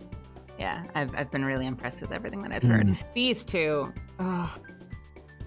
Raccoon and Skate drive me insane though, and I love both of them individually, but like in tandem, the authenticity that's coming out of Raccoon next to the what word do I want to use that isn't offensive coming out of Skate? We could go with obnoxiousness, Trying really delinquency. Oh yeah, Trying yeah. really hard, and it hurts. He sure is. I kind of write it that Raccoon doesn't really like him as much as he tolerates him most of the time. I kind of make it blatantly obvious that he prefers Archie. Kids, am I right? By the way, completely off. I mean, I'm on the stream, but off stream thing. Are you hearing me through Discord right now? The game? Yes, I am. It is coming through. We Okay, good. cool. Making sure. Kids, am I right? Anyway, if I could leave you all with a few things, never underestimate the power of your own ambition, keeping a calm, positive mindset, and of course, a great, great leader. Thank you, Miss Endeavor. That was surprisingly useful advice. He wants to be inspirational. Forever. What did he say? Forever? He said Eneva, or he said Endeavor, yeah. Okay. That too. And I legitimately do that. I always get the These names mixed bright up. young players have an even brighter future ahead of them. In just a few weeks' time, they'll be awarded their $2,000 prize and have earned themselves a spot in the final Campaign of Champions event. Be on your guard, warriors. New challenges await around every corner. Tomorrow, I implore that all of you pay a visit to the Chrysoberyl Kingdom in Morganite Valley. The beautiful Queen Ruler Ruby will also be seeking future champions, which could be any of you. Which I'm very excited about because that is Linda, right? Yes, Linda Young. Yes, Master Linda Young. Frieza. Very excited. Oh man. Well, and you know what? It kind of makes sense that it would be the Troublemakers because even if they don't have to qualify anymore, I have a feeling that they're still going to be trying very hard to keep anybody else from qualifying. There's a slight chance, but I Just a mean, little that bit. sounds awfully mean, and there's such friendly, kind people who play Wholesome. fair all the With time. fantastic fashion sense when it comes to their headpieces. Absolutely. I was musing the other day that Brittany Lotta, who plays Splat, that Chris used a headshot for her that has a black hat. I never noticed that. That's Geek out about awesome. stuff like that. Hey, Purple, how's it going? Good to see you here. Heed my words, and I shall see all of you again in the very near future. That's it for the Chief, so that's it for me. We'll see you all next time on the Terrain of Magical Expertise Campaign of Champions Live. Forever out! I actually think that Raccoon and Splat go to the same hat store because it looks pretty much like the exact same hat, which I actually own. I kind of wonder if Chris based Rocky's hat off of one that I wear. I'm sorry, this is... Not your fault, Alpha. Look, it happens. We did the best we could with what we had. Except we didn't even do that! I messed up and got Nylok booted out before we could even reach the actual boss! The party wasn't at full strength and it was my fault.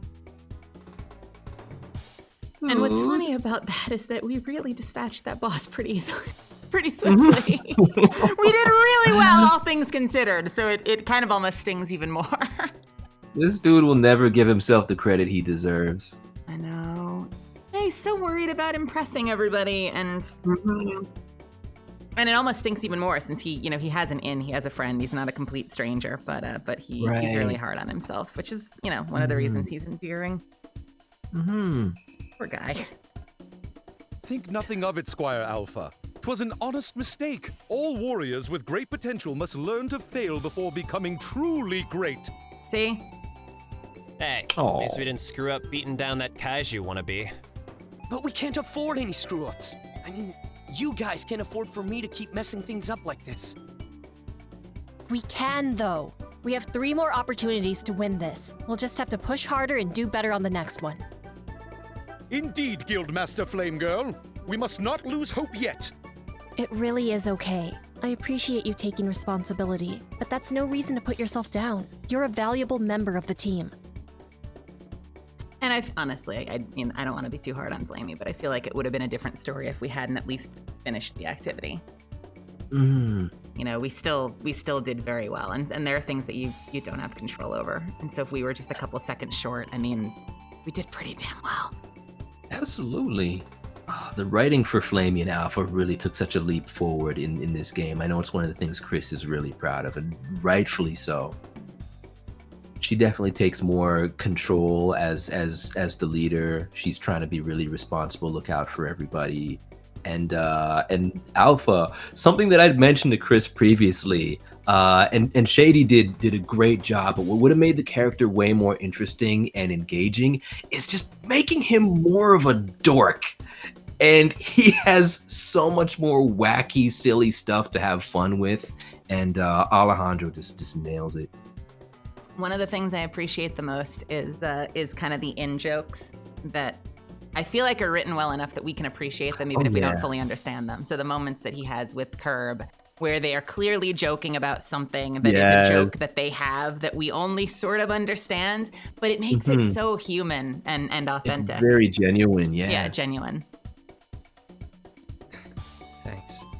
I really promise this time I'll do better, okay? What he doesn't know is that he's like one of my first picks when it comes to team building. His moveset is fantastic. Dude, she's not yanking your leg. You're fine. Oh my god. We'll all do better. I expect that of myself as much as I do the rest of you guys. Let's break for the rest of today and get an early start tomorrow, as soon as the second regional event kicks off.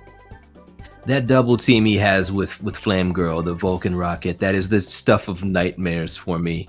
Is it? Oh yeah.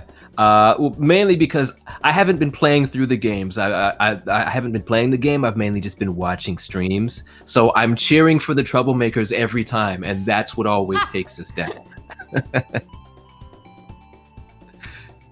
Well, oh man, and I'm really excited to see the new ones because that was kind of like, was that basically the only team attack in the series? I'm trying to think if there were any other. That's the only one that I remember for them. Like even 'Cause I accidental remember- combos, not really. Mm-hmm. And so it's cool to kind of play off of that and say, okay, so they had their super amazing, anime attack in the series, but like, what if that's actually a game mechanic that everyone can use? Mm-hmm. And I mean, I'm sure we're gonna hopefully get one pretty soon, but just like bird's eye view, it's kind of hilarious and frustrating to me that the Cast of Dreams has had them for like months now and we still haven't picked one up. I'm getting a The little dynamic of message. Cast of Dreams is I love the concept of them.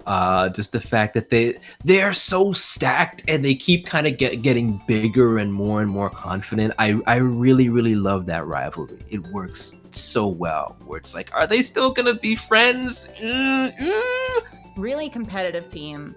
But what's interesting to me, and I'm going to be really interested to see if it gets challenged or explored at all as we go forward, is their beef with us is that they have an issue with Flame Girl's, I don't know if I want to say ethics, but with Flame Girl's priorities, that she's not willing to share the wealth with her team. She's not willing to talk about it. And so they see that as a trust issue, which was a huge issue for them. And yet,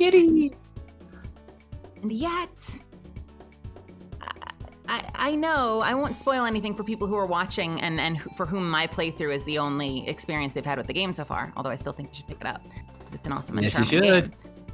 But I know that they may ally themselves with some unscrupulous types, and so I'm interested to see if that gets challenged at any point, or if that just is sort of the status quo we have to deal with.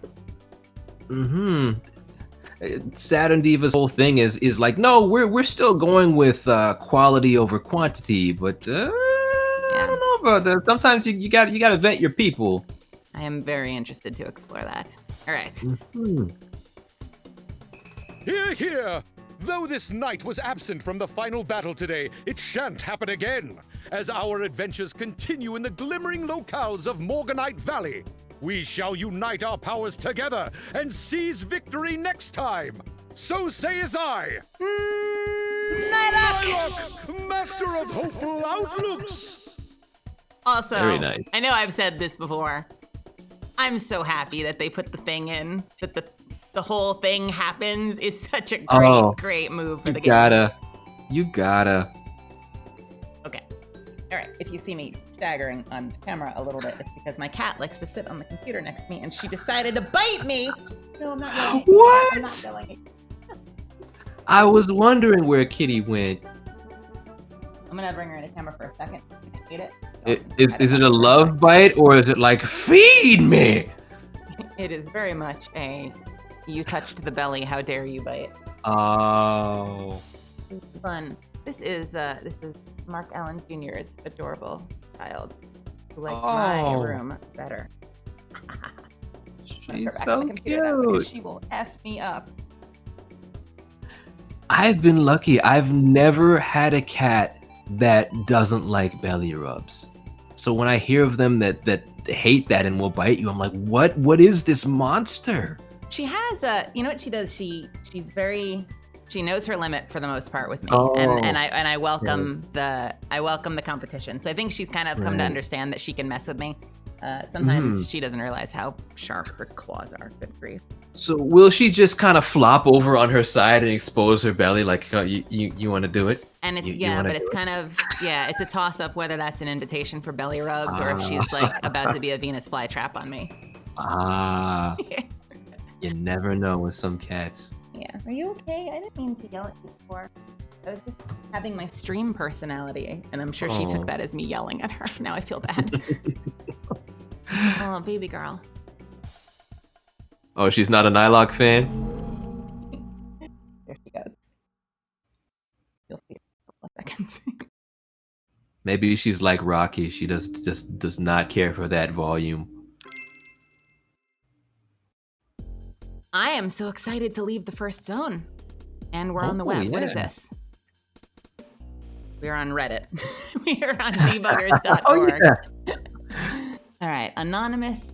You know, I never know which one of these are me or if these are other people. Let's see. Massively on RPGs, anonymous. It doesn't stop there. Apparently, the really basic projectile and slash moves share the same code, so you can swap the values and change the elements of those attacks in the middle of battle, which I know we can do. I I've think never this is actually more done it. 4chan than Reddit with the whole anonymous thing. Yeah, it might be. I'm loving all these. Oh man, /CNS, /HOR, /LNX, /MMO. Have a great night, Rose. Thanks for hanging out with me. Bye-bye, Rose. I just tried to Bye-bye. mess around with the other values, and by adding some mods to the strategize menu, lots of room to manipulate stuff in there, by the way, I found out how to swap my physical and magic stats for attack and defense. Ooh. I might be learning some hacking abilities. Oh, that's kind of cool. Oh, you know, that's interesting. That if you actually can swap your physical and magic stats, it would almost lend itself to stacking one of them really heavy and then switching Oh, yeah. to whatever you need. So you can either be a glass cannon or a tank on demand. I'm always conflicted about this because I'm just thinking about like, oh no, it's gonna make life harder for Rocky and friends. That's 100% where my mind goes. I know. Meanwhile, I'm over here, and I kind of wish I could go back and name my character Not Soft. Because I really want to just be maining Gamesoft for the entire game. Oh.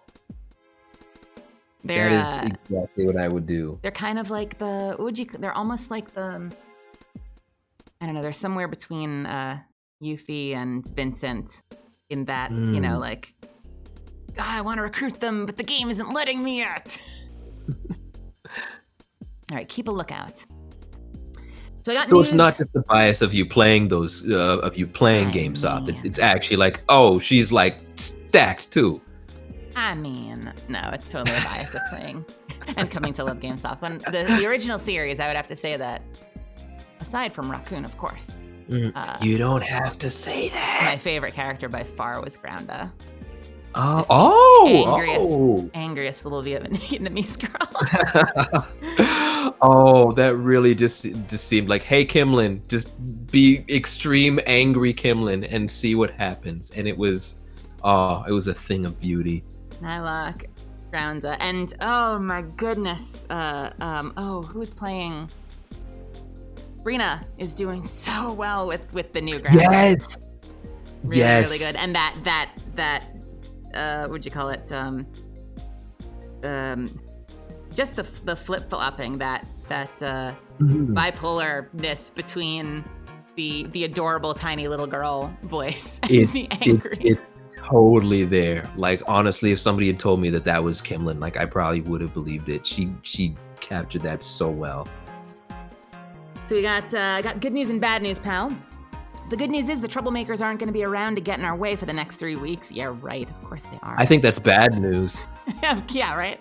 I don't believe that, first of all, because they managed to secure themselves a spot for the final event. I guess that's not really good news, huh? Well, the worst news is I've been finding out that in their current absence, a few other hackers are taking their place and playing dirty in other aggravating ways. I've got a whole checklist of stuff I've got to tend to, so I need you to keep an eye out for any and all suspicious activity. I don't know how many there's going to be this time. Sure. but they're doing one or two or both crappy things. One, tricking folks into not being able to fulfill the necessary criteria for entering the event, and two, joining strong guilds that might be a bigger threat in order to eventually throw the final competition by holding them back. So yeah, this is only gonna get tougher. Ooh. Hey, thanks for the resub, Matt. How are you? Thanks for joining me. Hello. Oh, and one last thing. Hey there. I'm not sure how you've been handling your run-ins with them, but I think you've made your mark in terms of the other hackers knowing who you are, but they don't know how good you are yet. Stay on guard and take those suckers down if you happen to cross them.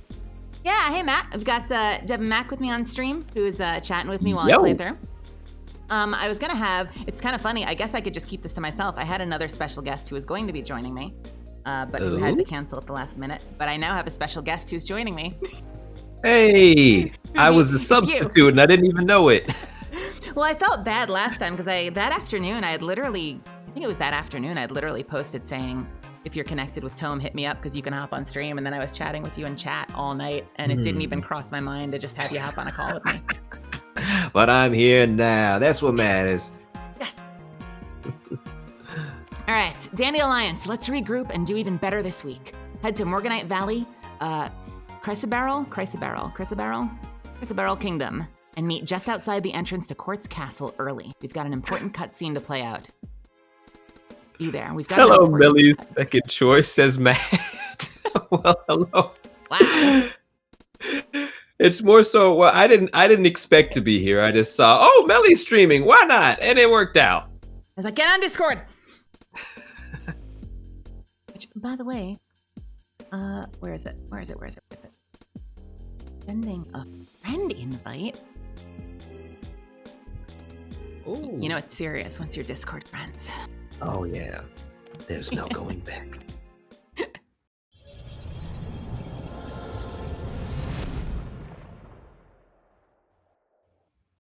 This is my very first time heading into a new zone.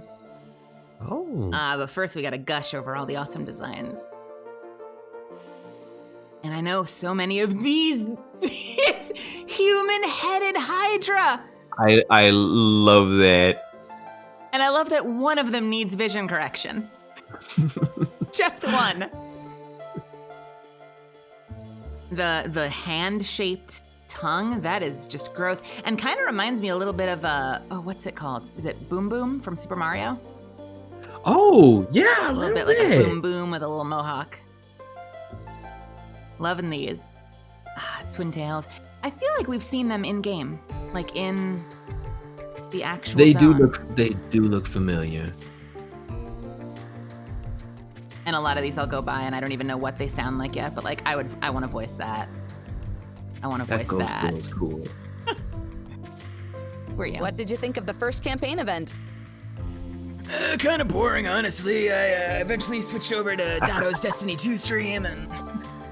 Something about it felt a little suspicious. That raccoon guy almost never got targeted by any of the Shadow Beast's attacks. Either that team lucked out, or something was wrong with the monster's AI. Oh, that sounds He's like a really you good problem. at the game. Yeah. Is that, wait a minute, is his scar on opposite sides, or is that just like a bag under his eye? Ooh, good question. Don't tell anyone. Just gotta, transform, flip horizontally, and we're good to go. Yeah. Interesting. Ooh, sorry, Morgan. We've got a xenomorph and some kind of bargain oddball with awesome hair. That My is friends just real got an cool item hair. recently called an Orb of Unity. Any idea what it does? Oh yeah, dude. That's the thing that can let you make team attacks. They were only introduced in the last week or so as a new feature for the Campaign of Champions, and they're pretty rare. Loving the matching stripe with the eyebrows. I love that he's a surfer, bruh. Rollin' Nolan. You can only use the orbs once, so if there's someone else on your team you think you can craft a good technique with, go for it. That's clever, though. Oh. Having a xenomorph where it's like a mask you're wearing so your mouth becomes the inner mouth. That's great. That's amazing. I love that he's terrifying, but has just the silliest, most charming voice. I personally would have cast Zeno Robinson as the xenomorph, but I loved that voice as well. Oh, clever. Yeah, I liked I forget, it sounded like Sarah Wiedenheft, but it might, I don't have the best ear for voices. It was that angler eel thing. I don't remember the name of it. It was like an anglerfish almost, but it had the prosthetic arms and legs as sort of metal rings around its body. And then it opens its mouth and it's just the tiniest little teeny bopper. Oh, I love that. There's just so many creative designs here, and that's one of the other things I love about this. Like the sheer creativity of all these things I never would have thought of on a character. Will do. And I've been enjoying. A couple people hit me up and told me that I ran into or commented on their character, and it's neat to know that people are playing the game and watching and are like, "That's me! Why did he make my back face the camera? I'm suing."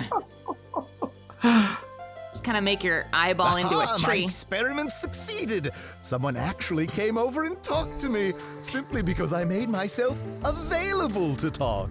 Great experiment, bro. Oh, so that's how it works. I'd be careful with that, though. You wouldn't want to accidentally invite people into a private conversation. Oh, nothing personal to you, stranger. Also, we've got the eye thing happening again. Uh-oh. We sure do. Oh no! Oh no! No offense taken. I wouldn't worry about it anyhow. I'm sure they've got plenty of security measures, so don't see your chat logs or anything. I hope. Hi, Brittany.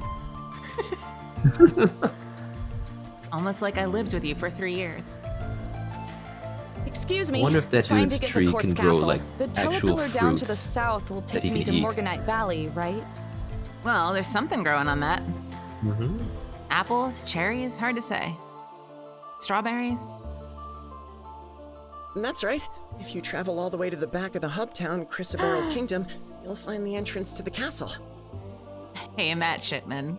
So we've got a Brittany Lauda and a Matt Shipman in the same hub. I appreciate that. And you say you're not good at recognizing voices, I and lived immediately with them say, for "Hey, years." you know what? That is fair. That is super fair." I feel like I've got a better ear for former housemates. Thanks. Got your cow Kigu, that's your sweatshirt. You are adorable. The double fisting beer drinking zombie, fantastic. I wouldn't call it adorable, but it's awesome as heck. Wearing a barrel with a spigot, it looks like. Or no, actually, Yeah. I'm sorry. The barrel with the spigot is being held by its rib cage. I never noticed that. That's crazy. Liking that.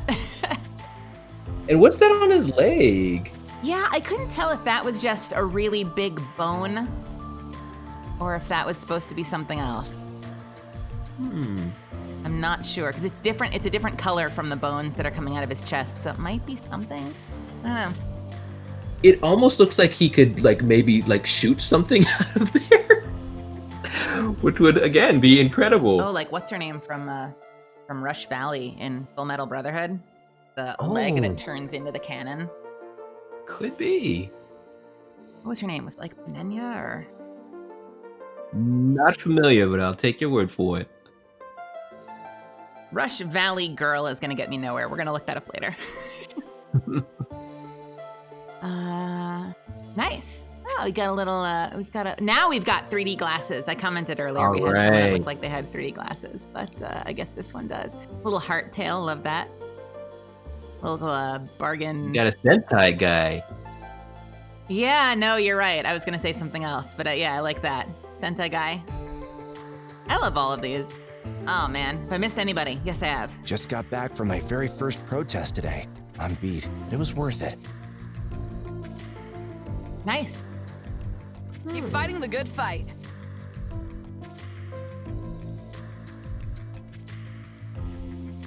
All right. And I think... Oh, I actually recognize one of the ones higher up.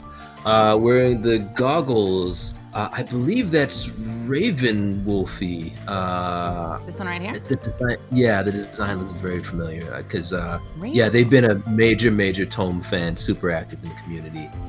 Oh, no kidding. Raven Wolfie. Well, hey, Raven Wolfie, if that's you. Very cool. Or... and I'm gonna feel so bad if that's not Raven Wolfie, but I think so. Or, if there's somebody else that might be. I might have gotten this wrong. Let's keep going. Okay. I think I also recognize that character from a web comic, from my friend. Yeah, that could actually be the character from if you've heard of Mel Albino. No. They've got a webcomic called Lighter Than Air, and the character looks a lot like that. That could be them as well. Let's take a... One of the two. Definitely one of the two. Okay. No, actually. Yeah, nope. I'm just going to keep saying yes and then no. I think you're absolutely right. Open image. Can I... Yes, that is. I have a web temp image, browser source. Can I do that? Let's see. Bam! Oh, that is huge. Okay. Looks awful. But there, see? Look, if you're on the stream, you can kind of see. Yeah, look at that. Well, hey there, Melissa Albino. Very cool. Cool to see people's kind of OCs and characters come into the game. And I was watching someone else. It was, oh man, who was it? It might have, not to just call out people who aren't watching the stream, but it was someone else who's been interacting with the community a lot lately. I noticed, I was watching one of their videos where they were like unveiling what their character was gonna look like in the game, and it was really cool to see how excited they were to see Chris's rendition of it for the first time. Makes me wish I'd submitted something. Should have backed it when I had the chance. All right, we are heading, I guess, south. I'd say things still worked out pretty well for you as far as being in the game, though. I mean. Now we just need some figures. We need some plushes. I want a hoodie. Mm-hmm. A little purple hoodie with a red orb on top. There is someone who makes a lot of Tome plushies. They did back with the original series. Really? Yes. Jewel Collins. They go by Oops Ghost Pants on Tumblr, and they've got so many. Literally, they've made hundreds of plushies of various things at this point. So I wouldn't be surprised if they make the Gamesoft one at some point. They made me a Rocky that I literally keep next to my bed every single night. I have for years. I would love. That's like that's the real hope. That's the selfish hope, you know. First hope is the game is successful. Second hope is that we get Undertale money. Oh, please. Yes, please. And third hope, but the most selfish hope of all, is that I get merch. I feel you there. So this is my first time in Morganite Valley, and first things first, I love the music. Loving the music. And I love the palette as well. Let's talk to everybody. The southmost telepillar can be used to transport back to other hub towns in the surrounding regions of Tome. The west telepillar shall take you to other destinations within Morganite Valley. Whoa, we've got like this old radio voice thing happening. The east telepillar will bring you to the kingdom's outskirts, where battle is not prohibited. Finally, the northern telepillar, just past the fountain, will take you to the guarded gates of Quartz Castle.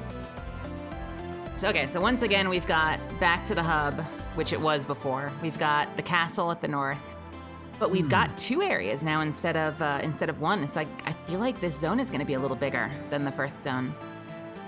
I'm very excited to know what not prohibited means. Go ahead. That voice for me was like a combination of old-timey radio and Liquid Snake, my brother. With just a little bit of a filter. I wonder if that's going to be a theme. This is the Chrysoberyl Kingdom, Yeah. uptown of Morganite Oh. Valley. The mysterious gems we mine are the terrain's most potent power source, and helped our glorious queen found this land's shining empire. Yeah, they've all got that little treble thing going on. I like that. That's cool.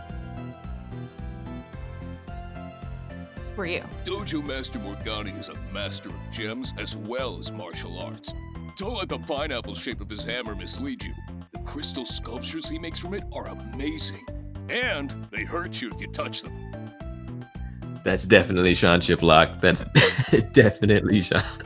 Is that what this is, I wonder? Hello. If you were looking for the Morganite Valley Martial Arts Dojo, you've come to the right place. I am Morgani. Are you seeking to become my newest pupil? He's kind of like a buffer, stronger astrologist. Yeah. I certainly want to see what the abilities are, because I really love my roach. So I'm very fascinated to know Of course. what we get this I'll time prepare around. a mock battle with which you can borrow all of my available techniques. Try them out and see which one is the best fit for you. I'm kind of I appreciate, I guess, from a game design standpoint, I do appreciate that I have to pick one ability and I don't just get to kind of get them all by the end of the game. But there is part of me that when we get to the first dojo, you can pick an AoE of any element you want if you wanted it.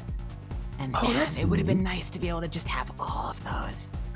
Just be a Swiss Army knife of elemental attacks. Have you had any regrets? Or are you like, this works for me? Yes and no, because this isn't my first character. So I started as a weaponary, and I ended up switching to brawler because I liked. All right, hang on. I started as a brawler, could not for the life of me get the combo down. Switched to weaponary, felt like it was easier. But then I started to feel like I was mana deprived a lot, so I just forced myself to play for a day or two and got the brawler down. So I switched back to brawler so I could get the mana.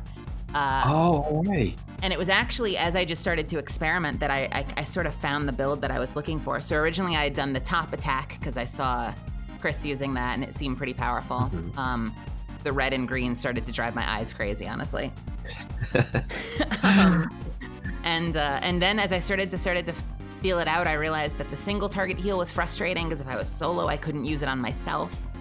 Hey, Iconic, thanks for tuning in. I will see you later. I really appreciate you stopping by tonight. Yeah. So the AoE heal, certainly better because I can use it on myself, but it's smaller, so I have to be more proactive about using it. And then that kind of just one thing led to another, and I realized, well, okay, if I have to heal more often because I've got a smaller heal,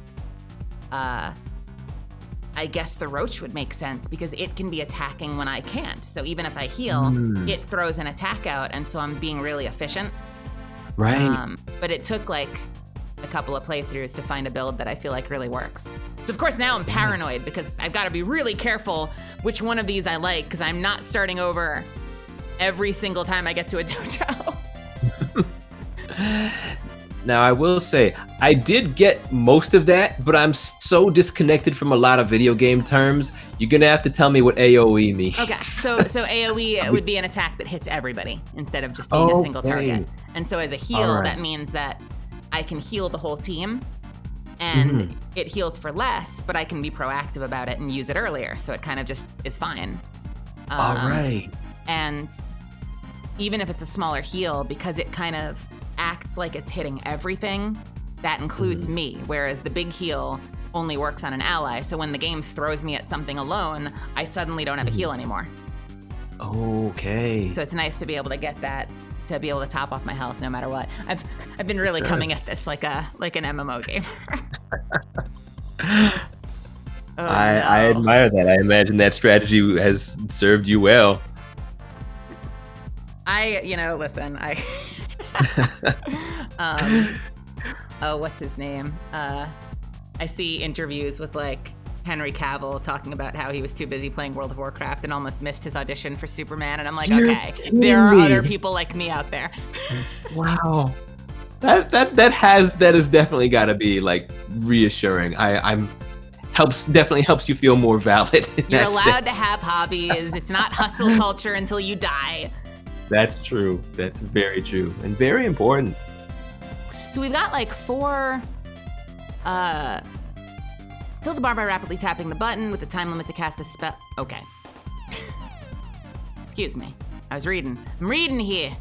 Cast a spell that will raise a single ally's offense. Okay, so the up arrows are buffs. Deep Zen will raise defense. And the down arrows are debuffs. Tap the magic button. Lower a single enemy's offense. Lower a single enemy's defense. And then we've got CCs. Crowd control. Things that mess up your opponent's ability to use their turn. And it looks like I get to choose one of the 4. I could potentially choose one of the 4 of these things. Okay. So I assume that means slam it, and then it's flower time. Cool. And they're all single target, which is a bummer, because I've been doing things to everybody. What do I want here? I don't know. It's interesting, they're so straightforward that... Oh no. Wow. You gotta go fast on that one. Yeah. Let me try that again. Berserk Frenzy. By rapidly tapping any button, so do I have to just smash everything at once? Oh, yes you do. Oh, yes you do. Okay. Just roll your face across the controller for an extra 1, really, that's it. Oh, and you get other things. Oh, that takes me back to Mario Party days. Man, I don't know. And so this would obviously be defense. Oh, it's shit.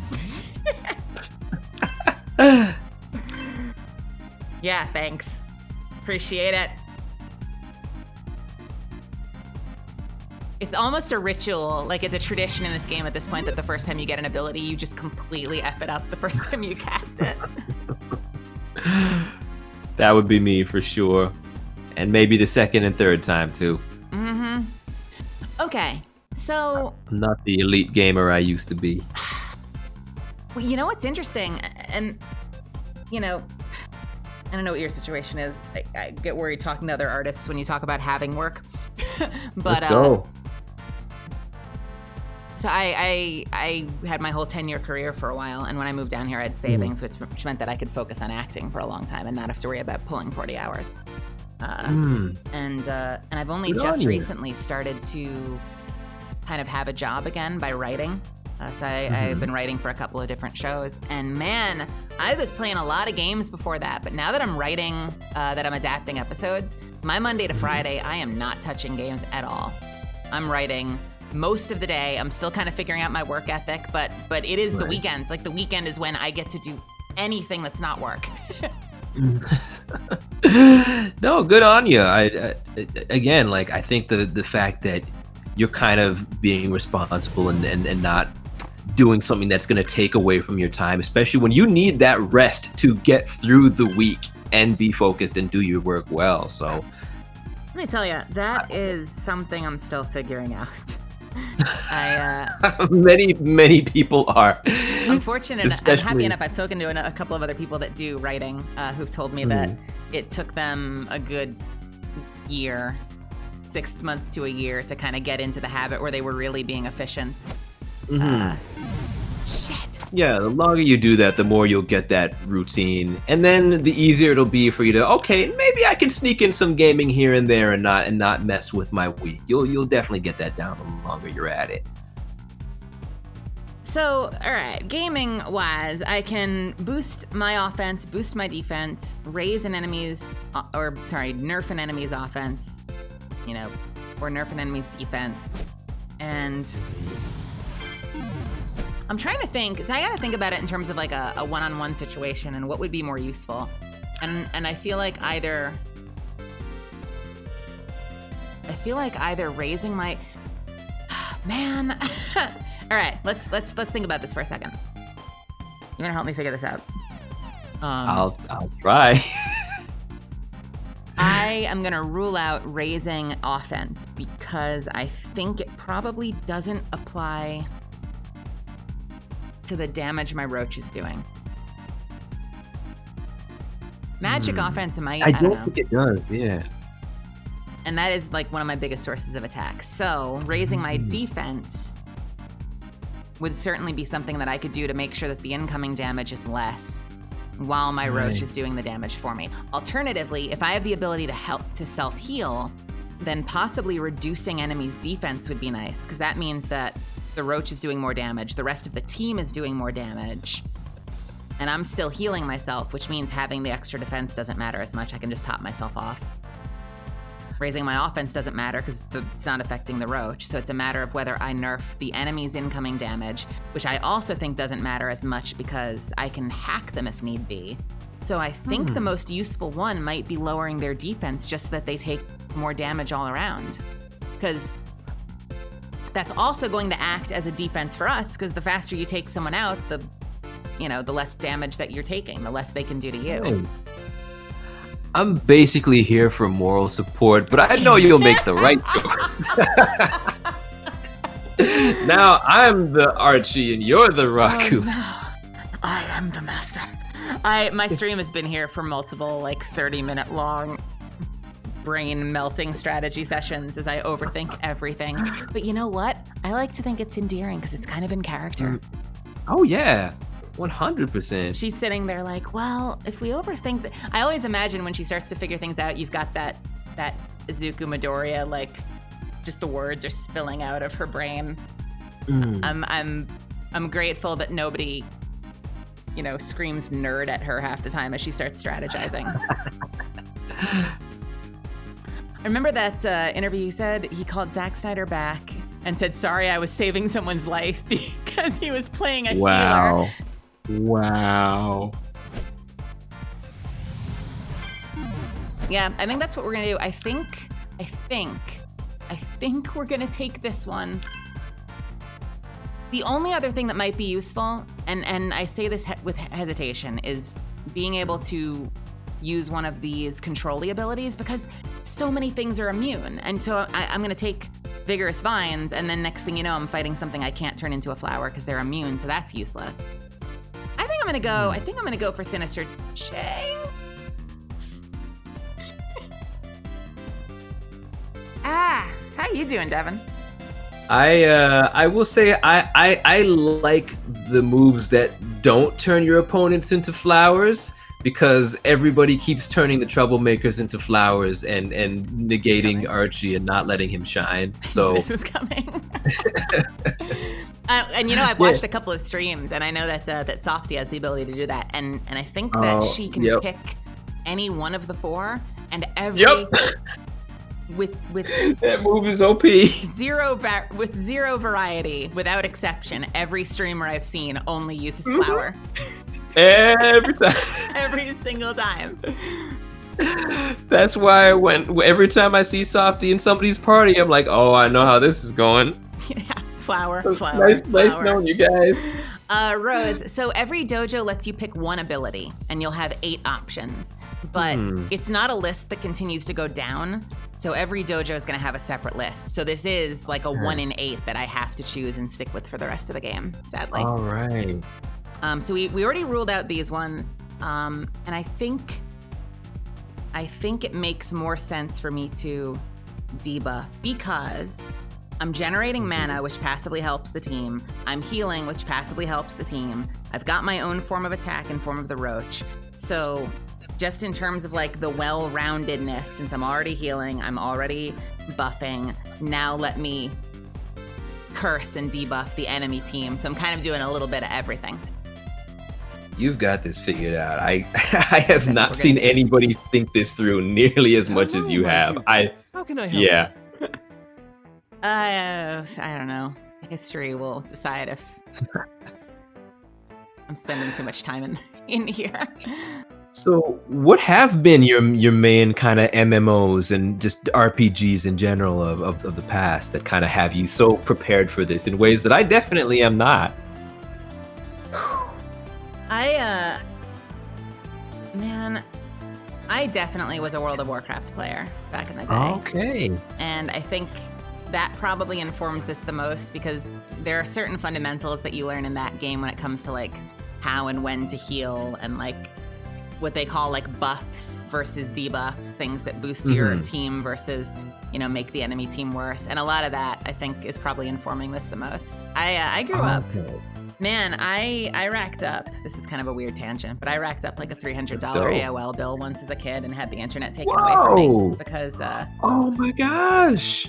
they had this text-based role-playing game called Legends of Khazren. And it was all, it's called a MUD, so it was all text-based. So it was coded, so you could go room by room, and every room had a description, and it was like a fully coded game, but it all was formatted like it was a chat room, like it was just all text. And this was online?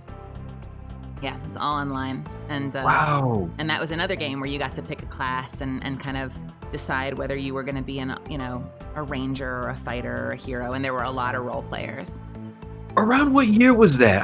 I did not know things like that actually existed. I knew about like text-based adventures, but I never knew about online ones. I would have been 14, maybe 12. So we're talking like 20 years ago. Wow. Yeah. That's wild to me. Like the fact that we're talking like early 2000s or late 90s, I thought even at that point people would have been like, I can't do these text adventure games. The fact that that found an audience is just really, really cool and surprising to me. And it wasn't the only thing out there. I mean, I grew up on mostly Mac games, so I played Ambrosia was a great company because they basically took all these classic arcade games like Asteroid and Space Invaders and stuff like that and modernized them and used tons of stolen sound bites from like Ren and Stimpy and shit. That's great. I vividly remember, and I don't know like what the legality was of it back then since they were a full company selling their game, but I vividly remember playing games like what's it called? Maelstrom, which was an asteroid game, and you had a little bonus counter that would tick down. Or wait, was it? No. As you'd be flying around, you'd get a buff or something, like a canister would be floating through the air, and if you picked up the canister, it might upgrade your weapon or give you an extra life. And if you didn't get to it soon enough, it would disappear, and you'd hear Billy West go, "You idiot!" And there was stuff like that all over their games. That was definitely in style at the time. If nobody sees it, nobody gets mad. If you got the another classic one was it was either at the start of the game or if you got an extra life, just out of nowhere, you'd hear Al Pacino go, "Hoo-wah!" You're kidding me. Yeah, right in the game. Oh, wow. It was like the Wild West back then. The things you could get away with that you can't now. No, and yeah, I played a lot of that. I was definitely one of those kids that my dad got a computer before I had one, and we were playing, old school Mac shooters like Marathon, precursor to Halo, precursor to Destiny, and we did that really stupid, adorable thing where like he would move and I would press the spacebar to shoot. Very cute. Very cute. Oh, I never got to have that, but that sounds like the most fun bonding moment. I got to do that with my little brother, but never with either of my parents. Yeah, that's one of the things I miss. The online games are fun, but I really I know they're out there, but I need to find more co-op games that I can just grab a friend on Steam and pick up a controller and like play a platformer together. It kills me, not to throw too much shade at this game because it's a great game, but it kills me that Cuphead is such an awesome game and there's no easy way to just play it with a friend in another state. I didn't know that. I just assumed, I again, never really played it much. I just assumed that it had that. Couch co-op. Yeah, and I think there are ways to do it using, there's a share feature on Steam, but there is lag. Excellent. Oof. Well then, I hope my fine artistry shall impress you, my pupil. I'm not particularly worried about this fight. What are you working on lately, Devin? I don't want to put you on the spot. Many things that will come to light. A year from now, my life is going to be very, very different. I can say that much with the things I have to talk about. Wow. I'm always impressed by your range. Oh, thank you. I'd say probably the thing I can talk about the most I'm doing right now is the Bakugan anime, where I play a character who is basically Raccoon, the kind of smart alecky trickster, hacker black kid, except in this case he's not that much of a jerk. And I have pretty much the exact same kind of creative freedom that I have with Raccoon as well. I can look at basically any line in the script and be like, I'm not saying that, here's what I'd say, and they let me do it. So it's been fun, but also kind of challenging, because it means they get very lazy at times with the script as well. They're like, oh, whatever, Devin will come fix up with it. something.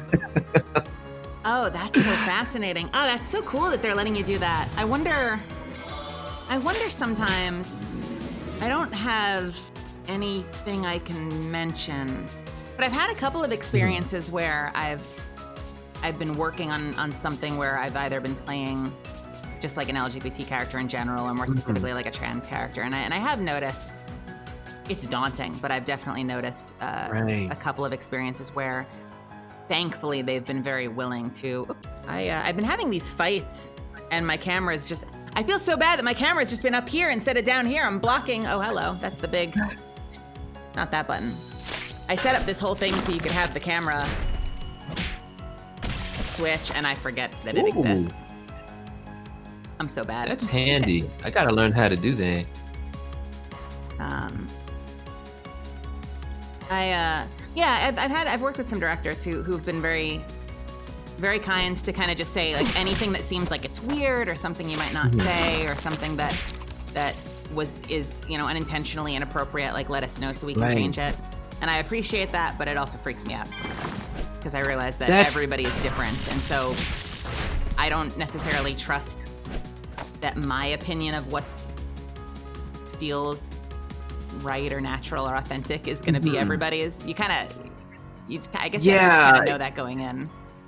It can never really be truly universal, and I know there's a lot of pressure, which like I've experienced just with black characters, certainly, when people are asking me, hey, would a black guy say this? Is it wrong to say that? And I'm like, it depends on who you ask. But at the end of the day, you just kind of put out something that's, I think if it's authentic to you and the people that are in your life that would be okay with something like that being out there, or whatever kind of lingo, like you just really do the best you can in that sense.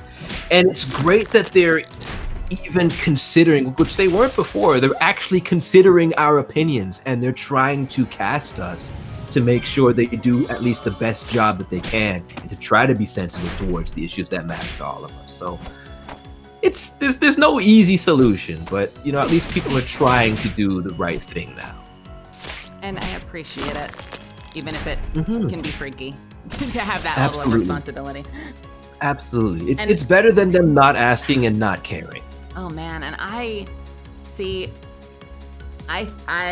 know that I'm somebody who's very not super feminine, and my story, my coming out, all that is my own unique experience, and may not resonate with a ton of people. And when I've played characters that were trans, almost without fail, I'm playing something that doesn't actually reflect me that much.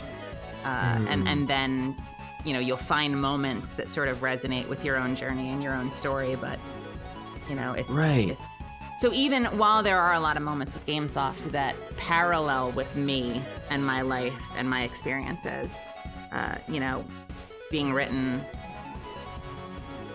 with Casey, and I guess possibly reflecting Casey's story a little bit more, there are moments where we would hit a beat, and I'd be like, was not an issue for me, not something I care about, but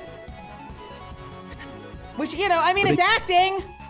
At the end of the day, that is the truth. But the fact that there are things that you can really, really connect with, like, how inspiring! I think it's still really, really important, and I know it's going to be really important to just a lot of fans and a lot of players who might be trans. Like, just to have somebody who is still authentic to just that, identifying that way, really, really does mean a lot at the end of the day. Especially considering there are so few of those roles going around, and there should be more of them. And it's only much more recently that people think, oh wait, maybe we should actually cast trans performers on these roles. or at least look for them. Amazing, right? Mm-hmm. It's novel, the idea. But you know, it's funny because I'll have conversations with people, and you know, it's interesting where we agree and where we disagree. I was on a panel recently where we were talking about solving representation in our games and media. And Solving. we have so many different. I guess it's inevitable that we have so many different. Priorities and needs. A lot of people are talking about trying to write more trans characters, write more non-binary characters, which is awesome, and I want to see more of that too. I take a much more utilitarian approach, so I'm usually the one grabbing the mic, and I'm like, yeah, definitely do that, but like hire us while you're doing that. Yeah. You know, you don't need to write me in order to cast me. Very, very and true. it's kind of like those, why not both? Like we want both of those things, but obviously like each person is going to have their own priority and things that are more important to them. Me, I'm a storyteller first, so I just, I want to work, be hired. And if I get an opportunity to play a character that resonates with me, then that's really, really special. But I'm definitely not interested in waiting for you to write a character that fits some expectation of what you think the slot I fill ought to be before you offer me an opportunity, even though I still want you to make those characters. You know, don't do that first before you call me up. Call me, let's start collaborating now, we'll do some work, and then at some point along the line you can show up and be like, hey, I made a trans character, and at that point, Yeah. At least we're paying our bills in the meantime.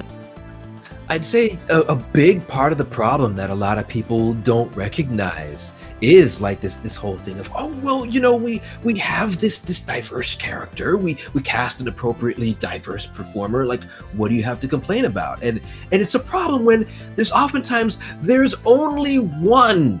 I don't understand. Our story of thousands has its black character. Exactly. And then when they kind of think of you, they only think of you to slot you into this tiny little box, and that's the only place you ever get to go. It's just so wrong, and it's made it impossible for so many people to make a living for the longest time. And something that like kind of broke my brain is when I had an actor who was somebody that I really admired. Consider it actually said to me, I just realized that there's literally nothing worse than being a cisgendered, straight, white male. And I'm like, there's nothing inherently wrong with that. But the fact is, this guy came into an industry that was letting him do absolutely everything and audition for everything. Meanwhile, me, I got to audition once every 6 months if I was lucky, and it was for the one black character that he also got to audition for. Can't make a living that way. It's impossible. Hey, thanks for the follow. Hey, Maya, what's up? Good to see ya. I know that name. Yeah. Hey, Maya. Yeah. And at the risk of maybe being a little controversial, yes, in voice acting, right, I think it would be cool. Please go on. Oh, you know what? Yeah, I don't want to go off too much. No, yeah, hit me though. Hit me. I want it. All right. I think the idea of everybody getting to play everything, it's voice acting, that's cool in theory, but it's never been that way.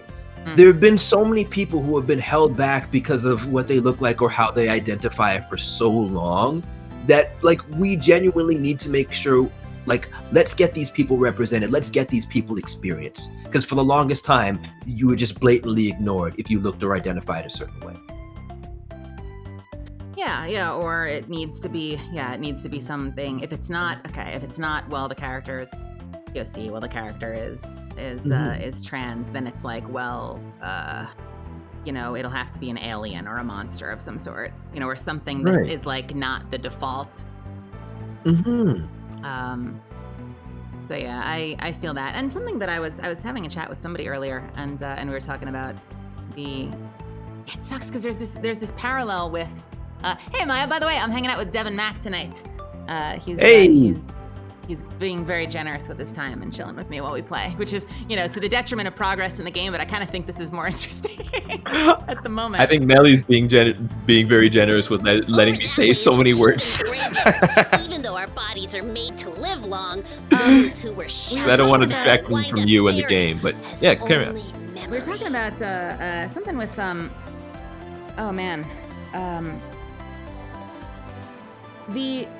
it sucks because there's this overlap with show business because you never know when. Oh, I see my team up there, so we want to avoid that corner. What am I trying to say?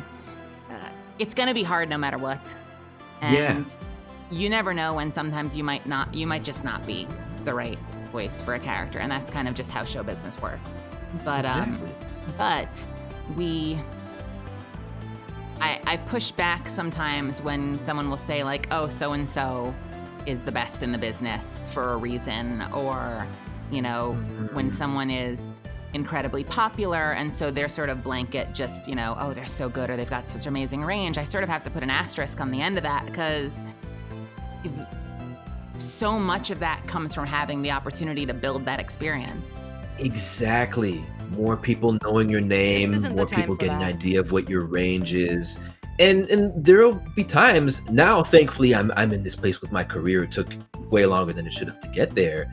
But people will offer me roles and I'll be like, I'm not the best person to play this. You should give it to that guy who's just been sitting on the bench for the longest time. So there's just so much that so many people who aren't in the industry just don't understand like what it how it often goes. Just I'll knowing be here the right whenever people. you need me. Granted, if you're very talented, you will continue to work. You have to be to have longevity, but there's so much more to it than that. I crafted that Meli statue Grant. of our queen out there on the water. Is it not beautiful? I'll be here all week. I could stare at it all day. Especially since the queen herself is just far too busy to speak with us commoners on a daily basis. Oh no. The queen's body has survived for eons and retained its beauty thanks to the magical gems she consumed. And she crafted us from the land itself, instilling us with long and prosperous life. Come on, buddy. We've got places to go. Life is good. Okay, great. Nice talking to you. Dudes sound like Barney and Friends.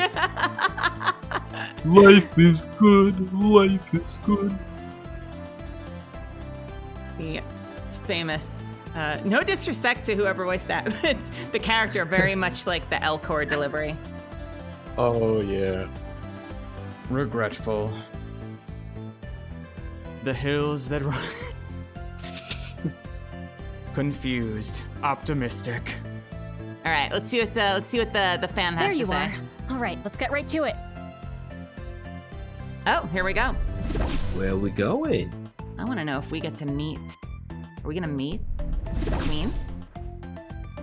Her Honorable Queen Ruler Ruby graces the commoners of Crystal Barrel Kingdom with her presence for a very special announcement.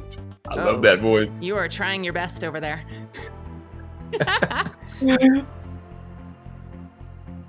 Got rocks in my mouth. Ah, my people, my loyal subjects. Hey. How you shine as brilliantly as the reddest of rubies. And yet, you have never had the honor of setting foot within my castle walls. Well, don't despair, for an opportunity I shall now present. In 7 days, I will be holding the grand glistening ball within my quartz castle. And you are potentially invited. Potentially. Oh, but my queen, potentially you say. I did say, yes. You see, my faithful folk of this lovely land, to be allowed within these walls, you must live up to certain standards. I can't simply let any commoners inside. The grand glistening ball is only for the most noble and delectable of Can we get an oh ho ho ho? For this, all I ask is to prove yourselves. I hear tell from Chief Batopio that there are still an abundance of strong, clever, and resilient warriors that inhabit these lands, and I wish to gaze upon them most of all. But how, my queen? How do I show that I deserve to be This within is your clearly the presence? conversation she planned in the shower. Patience, my little Oh, morsels. absolutely. I shall explain everything. I require I that love any party that wishes the to emblem be on at her my chest is the party battle grid. collect 10 precious gemstones hidden across the beautiful landscapes of Morganite Valley. The gems in question, you might wonder. Well, ruby, of course. Sapphire, emerald, beryl, garnet, amethyst, and pearl, and diamond, zircon, and finally, my splendid retainer. Couldn't help himself. Couldn't Couldn't shall help equip your himself. team with a gem case to store each of the 10 necessary precious jewels within. I shall give you all 6 days to RSVP back here, where the heavenly emissary shall approve your collection. This ball shall be an experience like no other, so make haste in finding those gems. I do hope to see you all there, but until then, ta-ta! And yeah, I noticed that that emblem Cheapatopia has one as well. Brave warriors, your gem case. Thank you for the gem case. Oh. Good luck to you. This is about to stop being the sweatshirt stream because I don't know what's going on outside. It is. The AC is not happening right now. Follow me, guys. All right, I was about to Flamey. say, is it becoming a toga party? This is the usual tank top stream. It would appear our new goal is crystal clear. Where doth our search Uh-oh. for the jewels begin, Guildmaster? Uh-oh. I see you over there. I know who that is. Oh. Believe it or not, right here. Did a little research on where to track down all 10 of them. It's, well, half pretty standard and half kind of tricky. But more to the point, there's actually one we can get right in town. Okay. Somewhere around here should be an NPC we can talk to that'll give us a clue. Speaking with them should activate the next thing we have to do in order to get our first gem. No, tell me he's What? not gonna pose as an NPC. Who said anything about posing? What? It's like a fetch quest, so we just need to find the right guy. So we just need to find the right guy? Does Devin have a Twitter? Yes I do. It's Devon O'Clock. It's like 7 o'clock, but with a D. I tell people I'm Meli Grant, like the president, which your mileage may vary in the South. I don't know if I'm south enough to get it. Wow. Union commander.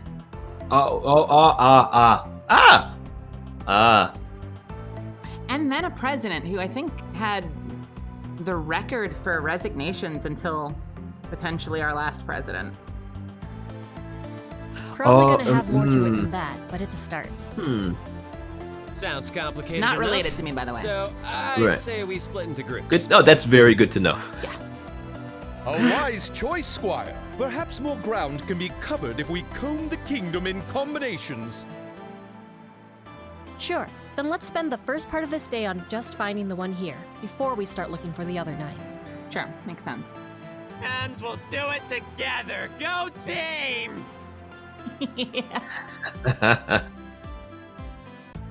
Yeah. Alpha. Dude. Hey, Alphonse, still why don't you sad? team up with me for this one? Oh, sure. Wait, I was... You know what? Never mind. It's cool. Curb wanted to play with his buddy. See, I get it. I get it. Sometimes you just want to play with your damn friends. Then the Squire Alpha's and still I sad. Someone take that poor boy to a theme park. Detective Dragon of Super Sleuthing! Nalak! Shall investigate hand in hand. Hooray!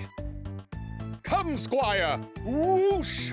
I don't think I realized before when he said we would do it together, he was probably talking specifically to Alpha. Oh, yeah. We'll do it together as a team, and then Flamey comes in and says, and Alpha's with me. Oh. See you later? Yeah. If I don't die of too much exhilaration. You're welcome to come with us too. Let's start searching. I'm getting this third wheel thing happening where clearly they're all better friends than I am with him. A little bit. This is the second time now that everybody's paired off with everybody but me, and it's kind of giving me like 5th grade gym class flashbacks. Oof. I just wanted to be on the dodgeball team with Bobby, all right?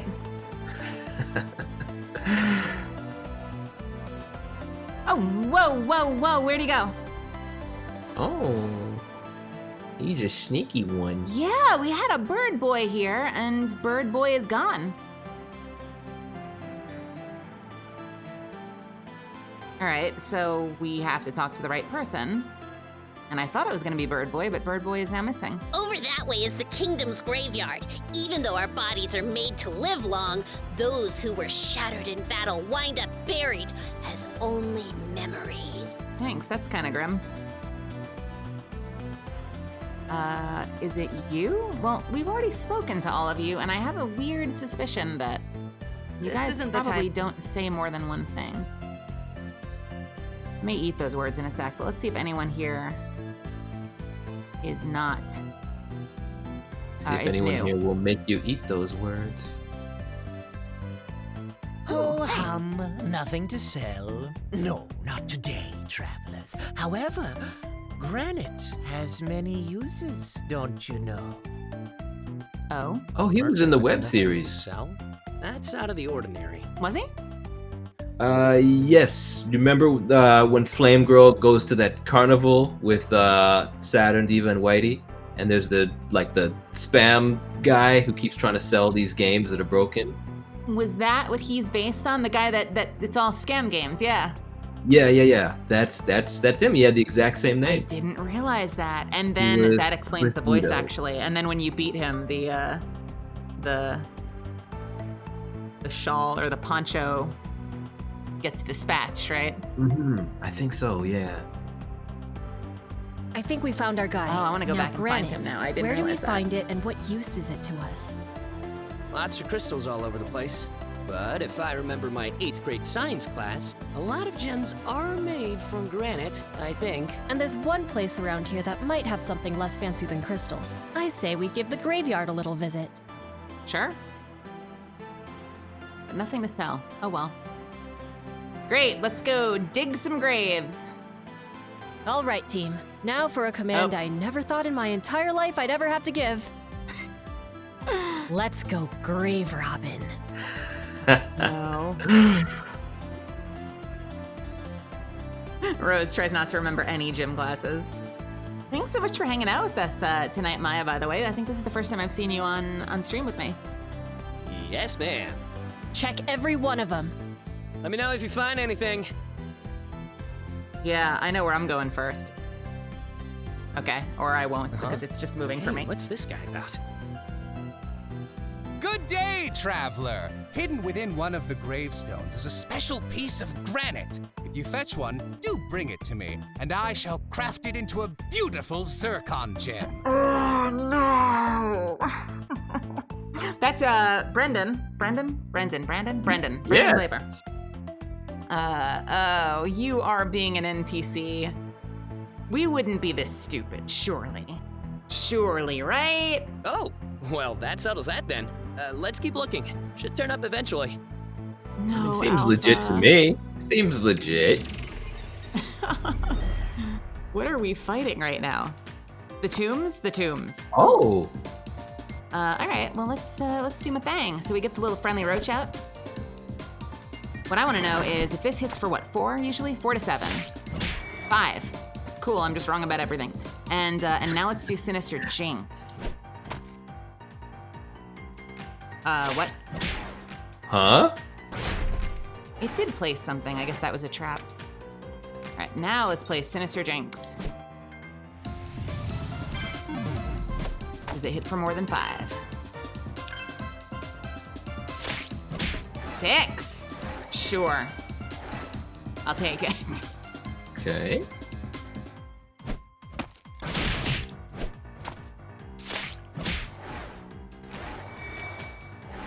What is that doing? I think I can finish this fight, though. Oh, yeah. Of course I would say that. Of course I would say that.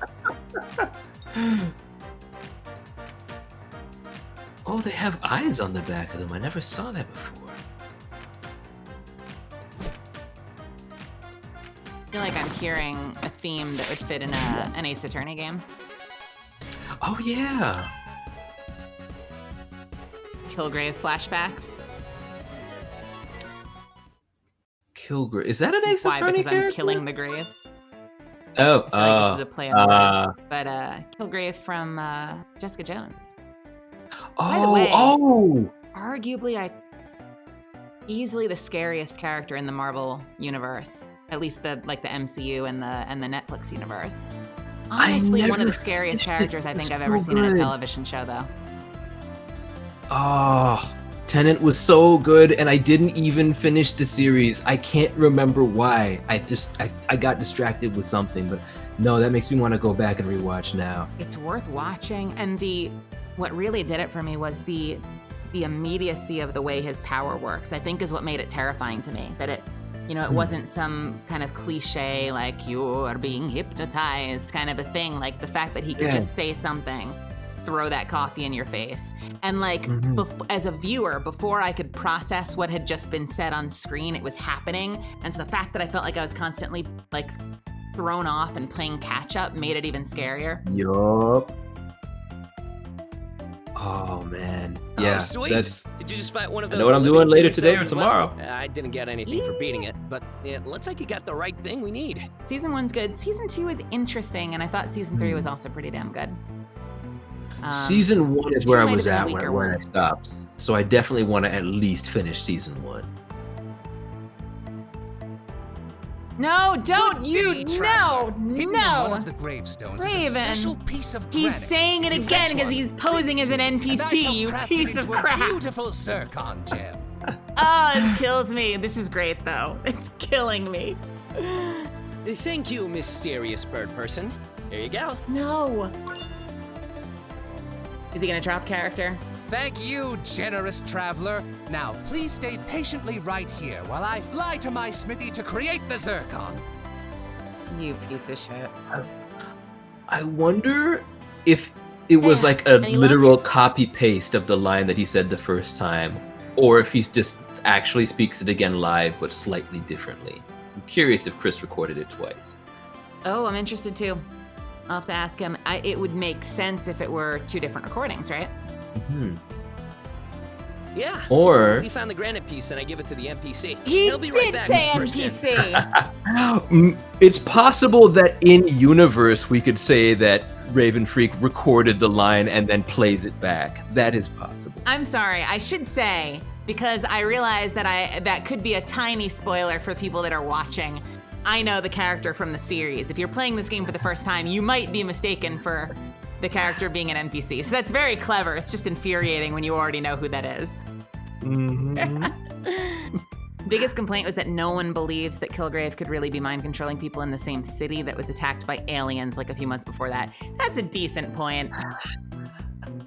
I'm pretty sure they even mention the Hulk in the first season. So everyone knows, like they've that's one of the cool things I think about the Netflix series. As much as I wanted to see, like, man, Luke Cage and Iron Fist at the very least should have been in Endgame. But putting that aside, I do like how conscious they were of the movies. Like they made a conscious effort to make sure that the characters were talking about the events of Avengers and and that it wasn't like like they made sure we knew that it wasn't an alternate universe. It felt like they were always talking about their big brother who completely ignores them. Yeah. Man. Wait, you mean But now they aren't legally forced to ignore them anymore. Oh, no. The mysterious bird person. Alpha.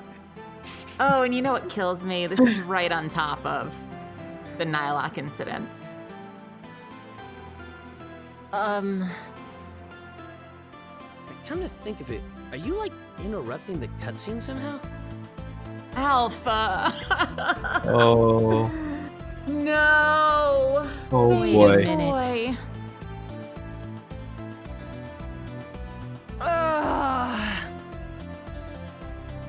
What? What's the matter? Come with me, quick. We gotta get back to the merchant on the lower level. Alpha's turned into Archie for the time being. He has, hasn't he? Oh, he's too wholesome for this world. Yeah? Character completely dropped. You're not an NPC at all! Yeah. Real perceptive. Whoa, whoa, whoa. Did you just take that granite piece from my guildmate and get yourself an easy gem? From what I remember, Captain Anime Hair over there gave me the granite piece. No, I thought you were gonna give me the zircon in exchange for it. No, I said if you give me the granite, I'd make it into a zircon. I never said anything about giving it to you. Oh, I hate you so much.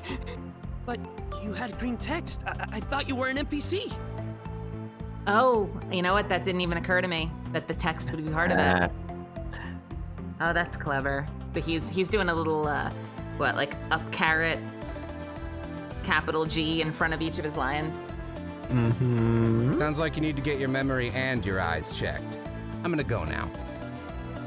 I like the way this guy you're thinks. Not. I don't know what exactly happened here, but you'll have to forgive me for siding with my guildmate over some rando who's being rude as hell right now. You're a bird in a corset. Just hand over the damn gem. For the love of... What do you want from me? Because I can guarantee the moderators aren't gonna be on either side of whatever this is. I was wondering when that line would happen. Tell you what then, how about we take this outside and have a little one-on-one? Winner gets the gem.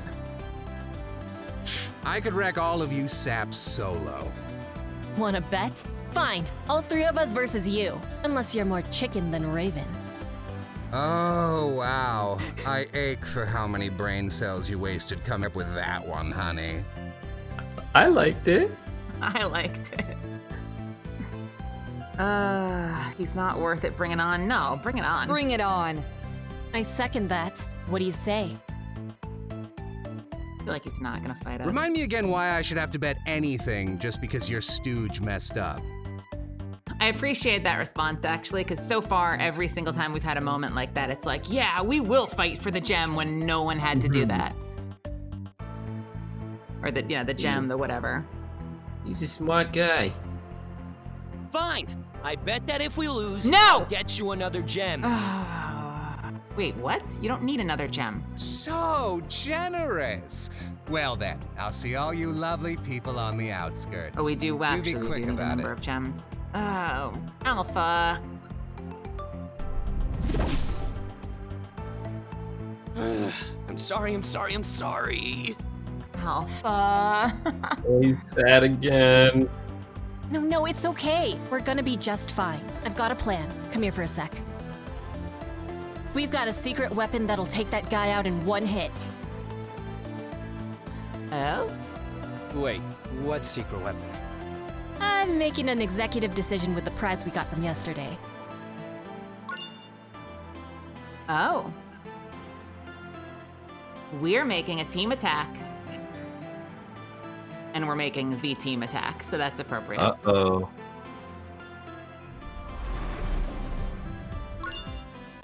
Executive decision? I thought this was supposed to be an expression of their passion.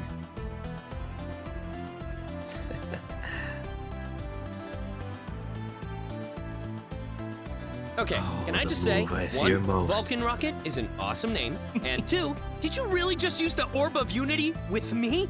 I thought you would have saved it for Nylock. To be fair, raccoon fur is probably fairly flammable.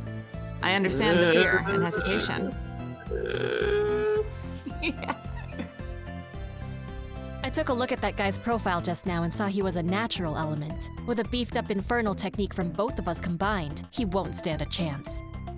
As long as he does not know how to change his element. More importantly, though, I want you to understand that you are an important member of this team. So no more pouting or being down on yourself anymore, okay?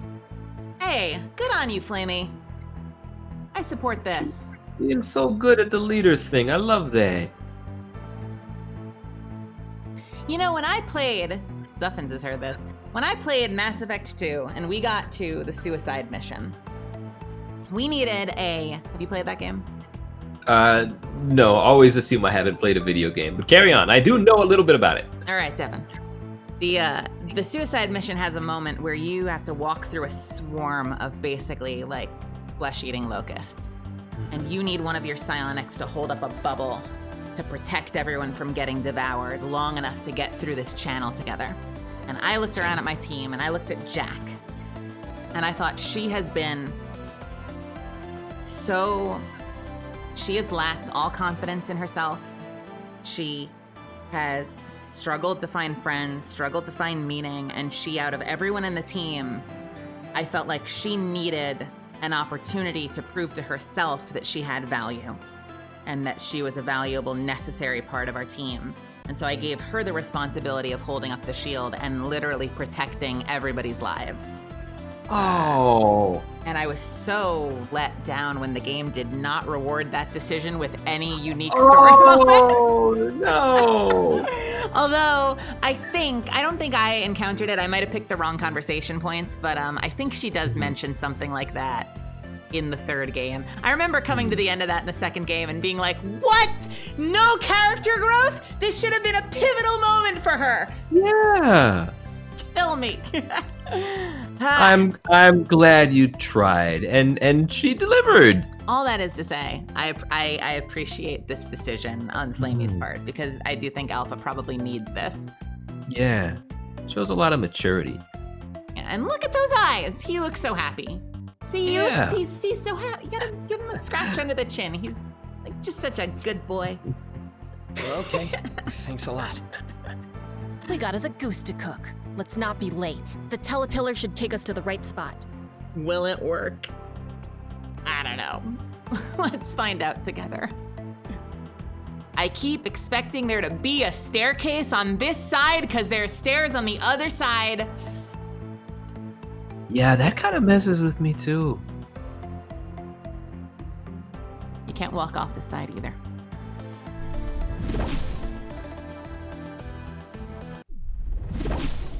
Is he even gonna be here? I sent off a message to Curb and Nye to meet us out here in a couple minutes. They should arrive just in time to see us wipe the floor with Birdo. They're setting me up to pull the rug out from under me. Hey, we're ready. Yeah, huh? Let's get on with the massacre. If you insist. All right, fam, here we go. Hello, Cast of Dreams music. What? Did you really think I'd be so brazen as to accept a 3-against-1 deal without a plan? You can't assume your opponent is as stupid as you are. Don't let him get to you. Let's outplay his parlor tricks and hit him with a secret weapon as soon as we can. Okay.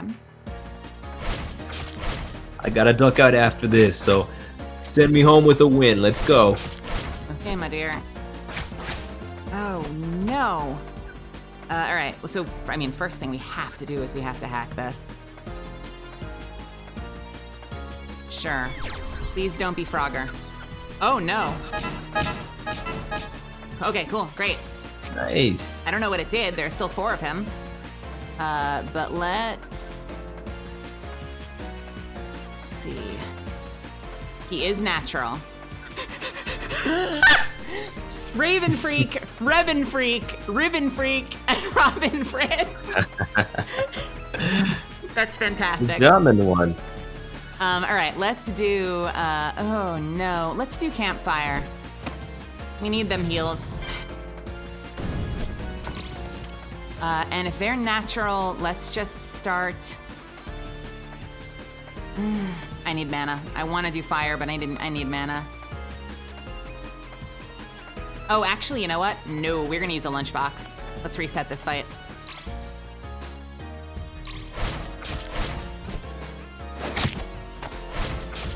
They still hit hard. I don't know what the hack did. All right, let's get the boy out.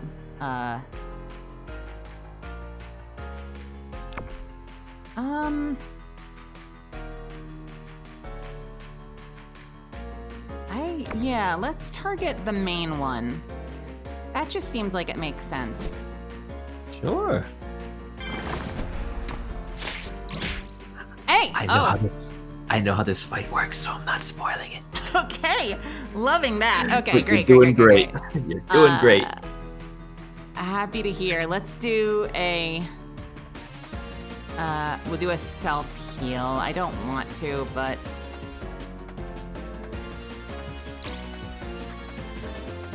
Okay, and you, we need mana. Let's reset our mana a little bit. Yeah, we'll use the spark, whatever.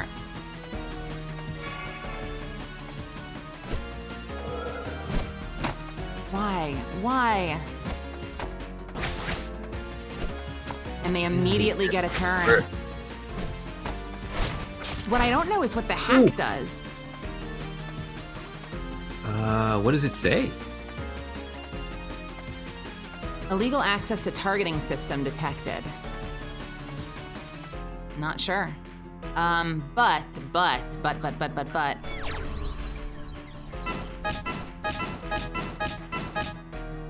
I think. I knew it! He moved places. Devin, he moved places, but my roach remembered where he was.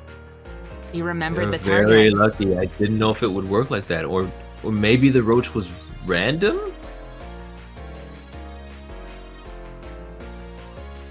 Maybe it was luck.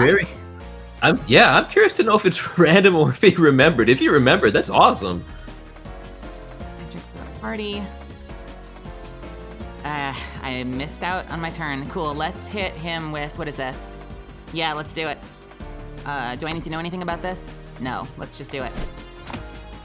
Oh, bringing out the big guns. Oh, here it is. Bam! Wow. Oh. Oh no. Woo! Oh no. You don't play. All right, the bug is still out. I've got a hack. This is such a tense fight.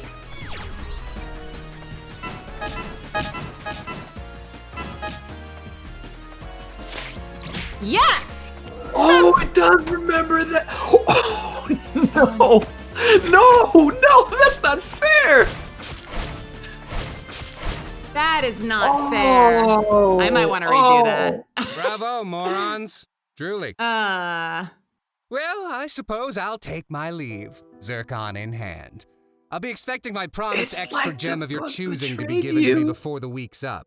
Though I'm honestly not holding my breath on getting it before then. Anyway, good luck in your future failures. It's been riveting. Oh, and I'm disappointed. Oh, I hate you so much. Oh. Zones! What transpired here, comrades? Rocky's classy. He'd never talk to you that way. I almost want to try that again, but do you want to stick around for whatever plays out, or do you need to get out of here? I've got time. Let's do it. I think we're gonna get a cutscene though, but we'll see. Yeah. Other than that? Badly. Allow thine faithful knight to provide assistance. Thanks. No big deal, right? By the way, that Vulcan rocket thing was awesome. Right? Wait, what? Oh, we made a team attack. It's pretty cool. Hot. It's a fire attack. All right, let's move on. Huddle up and listen up, team. Got a lot of ground to cover. So we missed out on getting Zircon, but I'll see if I can scrounge it up through some alternative means. Hopefully shouldn't be too big a problem. Now the other 9 gems can be collected in a bunch of different ways, but I've been sorting through all of the available quest lines, enemy item drops, and generally important locations around the valley. Got 3 particular areas pinpointed. Prenite Peaks, Moonstone Mines, and Chalcedony Canyon are going to be our biggest targets. If we work fast and hard, we can get all 10 gems collected in just a few days and then allocate the rest of the week to training. Most impressive, Guildmaster! How shall we proceed? Well, we got a few missions we can split up between the gang. But before that, any questions? Yeah, I got one. So, why exactly did you guys blow the Orb of Unity on making a team attack just to handle this one random guy who was bothering you? We thought it'd come in handy for the fight is all. Steph just said it was an executive decision. An executive decision. Right. Curb, it's really not a big deal. Last I checked, there were 5 members of this team. You know, it'd be great if our guildmaster considered our input before tossing away a super rare item like it was nothing. What if it could have been better served between you and Nye, huh? The second person to say that. It made Alpha Squire, happy. remain calm. There is no ill will to be bared towards the Guildmaster. This knight respects her decision. Okay, so what if I wanted to use it with Alpha so we could have had a team attack? Did it ever cross your mind to maybe include this in the last message you sent us? Curb, we can get another orb. Oh, Rose is you right. make it sound so easy, but we only got this one as a booby prize because we lost that last event. Dude, come on. Don't be upset over this. Look, I get that you want to spend more time with each other, really. But you need to chill out and focus on the task at hand here. We have more important things to worry about, and we need to put the campaign first. Oh, is that what we need to do? You know, the feeling part of the team shtick and working hard for the team, gotta win the thing with the team, go team! Not really feeling all that right now. Especially with the whole I get to keep $10,000 for myself if we win the championship thing. Remind me why we're all just okay with that? Because I work myself to exhaustion, literally 24/7, and will continue to do so for the next 3 weeks straight if I need to win that prize. That's not my point. This doesn't even feel like a team. It's more like we're a bunch of underlings and you're the boss going, go do this. Good. Do the other thing. I command you, and it's stupid. Curb, you are way out of line right now. Step off. That's what I'm talking about. At this point, I'm practically only doing this for the money. The little amount of money I'm making so I can go and see him, and not for your super secret BS you won't friggin' tell us about.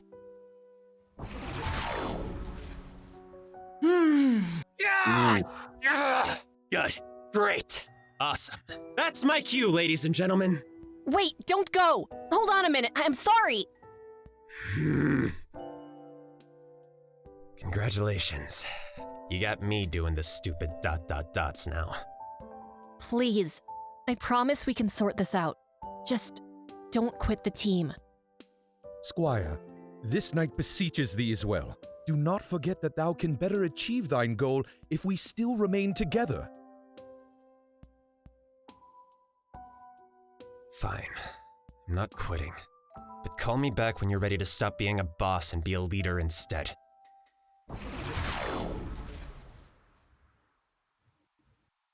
Woo. That was not cool. He's allowed to be upset. There's blame to go around. Thou handled the situation as best as thy could, Guildmaster. Perhaps it would be best to halt any further missions today and rest thy spirits? Yeah, I'll check in with everyone tomorrow. Sorry you all had to see that. Fare thee well. Fret not, Squire Hat. Things seem dire, but they shall work themselves out in due time.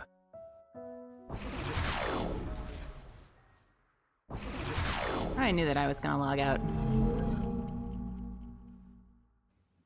Good job on the writing for not making me really particularly side with either Flame Girl or Curb. I feel for both of them. Yeah. Yeah. I mean, it very abrupt emotions from Curb, but I also know that he's always been, and I know I'm kind of player knowledge versus character knowledge, but I know that he's always had a bit of a hair trigger. So I'm not I'm not surprised. Really good scene. Yeah, played out well and really, yeah, liked the way that it was written. I like some of the way the arguments were posed. Like, just little details, like remind me why we're all okay with that. Kind of calling attention to the fact that, like, that's just been the rule and we've never actually gotten a reason as to why that's the rule. He came in so strong off the top, but the more he said, the more you're like, yeah, kind of makes a good point there. And obviously something's going on with Amy, but Mhm. not knowing that yet, we've kind of got that, like, CW drama special where we would solve all our problems if we could actually be honest with one another. Oh, yeah. Now, we're just about coming up to the end of my stream hours. We usually end around 12:31. So I thought maybe what we'll do is we'll give Raven Freak one more try. And Let's go. no matter what happens, we'll go ahead and call it after the fight. How does that sound? I'm here for it. All right. I like it. hope Let's I get remembered him. to save. Let's quit to title without saving. Yes. And we'll give it one more try. I think knowing how much damage it does now, I really needed to lead off with that, with the Vulcan attack sooner. Oh, yeah. There's a reason I'm afraid of that move. It's a scary move, dude. All right. Let's... And I'd love to see it take out someone other than Raccoon for once. Just a very, Oh, we don't have... Oh, I wonder if I need to do one or two things quick. The music is just always sad in this zone. What detail was I missing before the save? Uh-oh. Has it been that long? Uh-oh. Oh no! We're gonna skip a little bit of Might that. be. Yeah, that sad music over there. It's like that area was designed with sad cutscenes in mind. I wonder if it's gonna let me skip the cutscene here. If it's not, then... My people, my loyal subjects, how you shine as brilliantly as the reddest of rubies. And yet, you have never had the honor of setting foot within my castle walls. Well, don't despair. For an opportunity I shall now present. We gotta go through in it. 7 days. I'm turning down the music on the game real quick. And Yeah, it's chat time. Wow, I swear I saved before we got to that fight.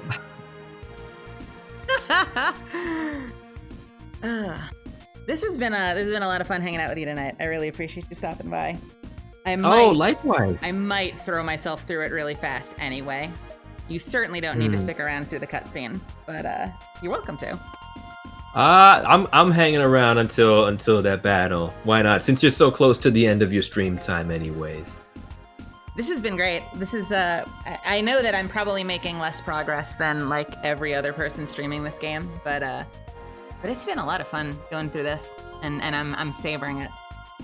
Well, I don't think I know there are other people who are in it who have played it, but nobody's gotten this far yet, so let's go. And again, it's always way more interesting when somebody who actually worked on the game is streaming it as well. And it's really fascinating to run into all the things that are complete and total surprises.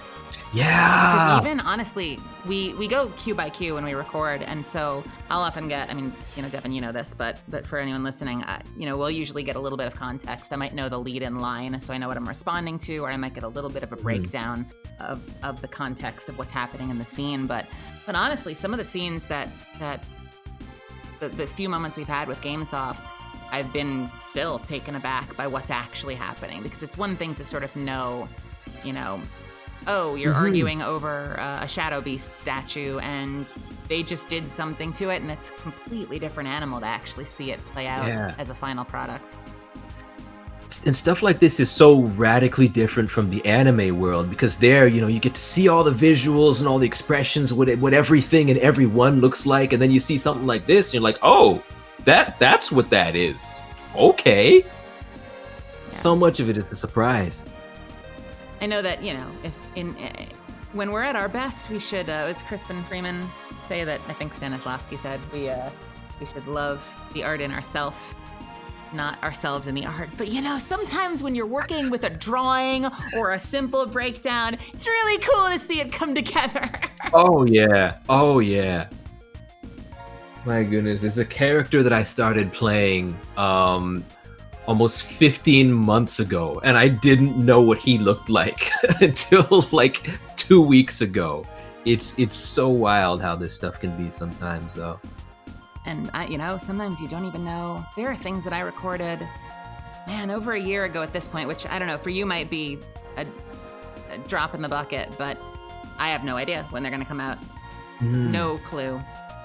It just goes off into the ether, and you know, you see the finished product when you do. If you do, sometimes things just never even release. Which is even funnier when everything's going by code name, so that I haven't run into it yet, but I'm sure there are experiences where someone will say, "Hey, is that you in such and such a game?" And you're like, maybe, I think. I definitely didn't record anything by that name, but yes, that is my voice. Weird.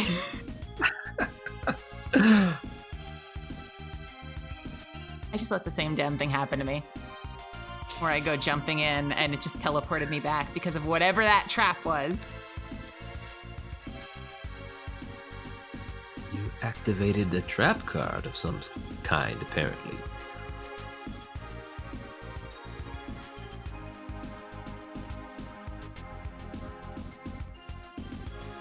Oh, Maya, what was your OC?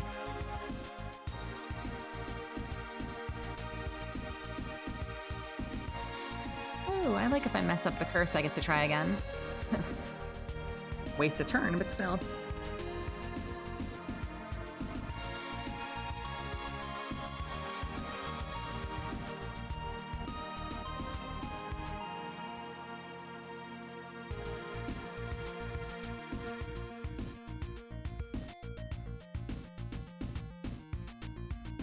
I don't know if you can hear this, but I've been opening my streams with some classic tome music and closing them. And so since we had a cutscene, I kind of just muted the game for a little bit and threw on, what did I throw on? I threw on, I'm turning the stream audio back on just to hear it. You'll hear it for a second. I don't remember where that song plays. Enigmatic Awe is the title. I have a couple of favorites. The Hacker Factor is great. Plan Z is amazing. Love that music. Yeah. We went through for the Hacker Battle song, because I had different versions like shown to me. I think there were maybe 2 or 3 different versions until Weston was just like, here's a kind of a remix of the original Hacker song. And I'm like, that's it, that's the one. One of the songs that was pitched to me eventually went to Splat and Doubling. Oh yeah. Which I think works really well as well, because it sounds like one of the songs that was used for Oddball a lot. And it is also used for Oddball here. I have who I have not run into yet, and I am not looking forward to, for reasons that people watching will understand when we meet him. He was never my favorite. Great performances, but I don't like that guy. We'll see what happens in the game, but if you haven't seen the series, anyone who's listening, Oddball had. Well, do you want to save first, by the way? Yeah, I'm gonna do that. Oddball has a history of being not that pleasant. Yep. And pushing the boundaries of what anyone should be allowed to say in a game. Where is the healing pool? What is going on here? To the point where Raccoon was straight up like, all right, that's it. I got to be a good guy now. I can't deal. He's atrocious, and I'm sure he'll be hopefully less atrocious in this game, but probably still atrocious. Ooh. I might have to content warning any interactions with Oddball. I'm wondering if I was low on resources, at least my character, the last time we fought him. Not to make excuses or anything. And let's save. We can save scum the hell out of this. All right. Here we go. Oh, Maya commissioned to voice a fantasy OC. That's awesome. Fiore. I tapped the R, you didn't tap the R. I love that. You don't know, I guess. Pretty chill dude to the villainous side. Nice. Oh, that's awesome. Congratulations. Yeah.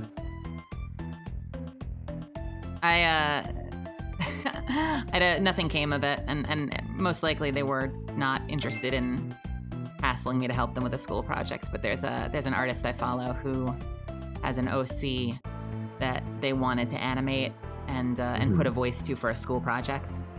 And they said they were looking for someone to voice the character, and they posted a vocal reference for the character, and it was me.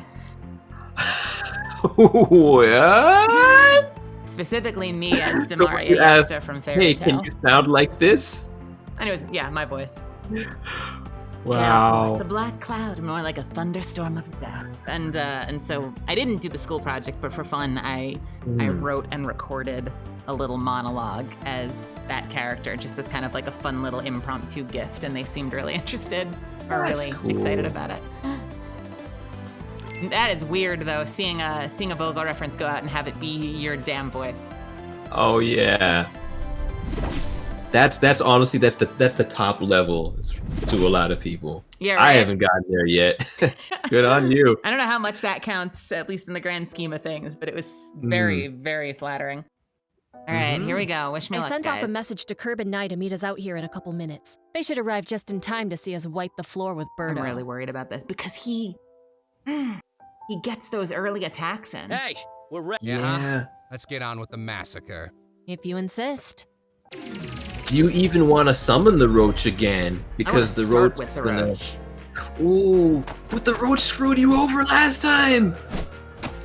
I don't know, but he does. Did He you gets really the think I'd knockout. be so Like he brazen finds as him to accept a quickly. 3-against-1 Yes, deal but the without a second plan? he's Can't hit, assume your opponent I is think as he stupid summons as you are. he summons back more copies pretty soon. So Don't let him get to you. Let's outplay his parlor tricks and hit him with the secret weapon as Well- soon as we can. I guess that's the question. Should I? Let's have a think real quick. Do I actually need to kill all the copies before I can damage him, or should I make the thing that breaks the copies the Vulcan attack? Maybe that's the play. you could absolutely do that, yeah. So I still need to hack. I don't actually know what the hacking accomplishes, if I'm honest. I think you're not able to target whom. Wait, no, that doesn't make. Yeah, you know what? I'm very legitimately curious. Pausing the timer right now. Yeah, I don't. So like, Because you can hit whoever. let's try an experiment. We'll try a really quick experiment, and if we have to Okay. reset, we can reset. What happens if I just hit? I wonder if there's like a backlash or something. Raven Freak is the second from the bottom. So if I were to just punch him, it didn't. Wait a minute. Yep, okay. Got it. Got it. Wait, what happened? Every time I target him, it sends me to someone else. Okay. Now, you know what? Since we might end up resetting anyway. What happens if I wonder if it hits him if I haven't hacked? Because it's diverting me. And it diverted me, and it didn't hit him. Wow.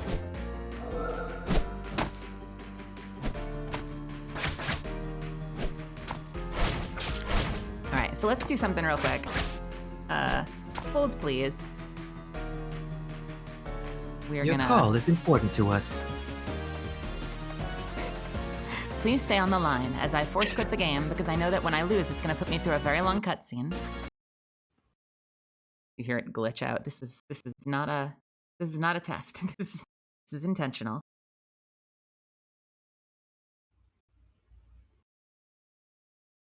It's like, what are you doing to my game? I have a little fun I have the tome box art as the background when the game isn't done. Ooh, that's nifty. Yeah, Chris is like, you're not supposed to play like this. Just take your loss. As far as I'm concerned, I should be able to do far more than I'm able to do. All right, let's load in. I have a good feeling about that. Just don't tell me the odds. Be a great note to God. I was hoping we'd run into Softy again, but I feel like we're not far off. I sent off a message to Kurt. Okay. Hey! Yeah. Hey, Raven. You know what would have been a fun homage that only people that know us in real life would know? Or follow specifically my housemates on, Did on you Twitter? really you think have I'd be to so crazy to accept reshare a 3 against 1 deal video with without me a again, I plan? think. You can't assume your opponent is as stupid as you are. A fun little homage that people that follow Brittany Lotta and Matt Shipman would be if there's a team up at some point between Doubling, Splat, and Raven Freak. Oh. Because if you don't know, people watching, or you, Devin, Matt and Brittany, who are married, their little puppy's name is Raven.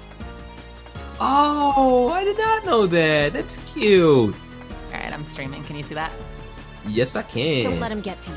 Let's outplay his parlor tricks and hit him with a secret weapon as soon as we can. All right, I'm ready. It's gonna be great. What could possibly go wrong? Yeah, hit me, don't hit anyone else. Oh no, don't do that, don't do that. Oof. All right, hacking first. Fortunately, and I know I'm gonna mess it up now that I said this, but it seems like a very easy hack. All right. Yeah. Now, let's test something. Oh, she's so low on health, but let's try immediately. I should actually make sure. Okay. Let's just immediately Vulcan the right one. I love that attack. Sorry, Devin. No, it's fine. It's not happening. It's not happening to me. I'm good. Knocks him out. Look at that. Knocks them out, and I'm worried that I didn't heal though. Oh. Oh, I hate it. I hate it. I hate it. All right. You can survive this. Is it? I wonder if it's gonna happen again. I wonder if it's gonna happen again. So I have to hack first. I think. Well, do I? Maybe I don't. Well, here's the thing. If you, well, you use up your turn doing the hack, and then, I think that you should use this turn to heal. That's because personally if it's only what I would preventing me do. from targeting them, it's not something that's making me take more damage. It's not giving him an advantage if I'm not ready to fight him. So yeah, so maybe what we'll do, I'm so cheating with the timer, I'm so sorry. This is a great trick and I hope that it's never patched out of the game. By the way, if you tab out of the game, all right. Oh, you're doing Raccoon so proud right now. Let's use a chime to get her up. And then we can have her reset the fight with Lunchbox.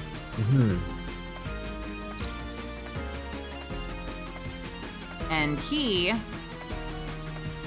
can't target anyone right now, so... You could use him to heal White Hat, because 2 attacks on White Hat could put them down. That's a good idea. Okay. We have completely reset the fight. Oh no, why? Oh no! You could stay. We're doing it again. We're doing it again. We're doing it again. All right. Why? All right, let's reset. You know what? These are here to be used, right? That's true. And now everyone's full, so... You Man. could just go on defense, potentially. That might be worthwhile. Your mana's up there. Oh, this could play out well if they target him again. Oh no. I hate you so much. Why? This guy is the actual worst. Well, you know what? This kind of works out for you. You could, actually, you could use this turn to take the hack off. We'll try it. And then res, and then have her do something. I don't know. Okay, he has to res her. I swear if you kill her again. If you just survive this turn. Oh, okay. Oh. All right. What I don't remember, can you team attack more than once? Yeah, as long as you have enough MP, and you do. Okay.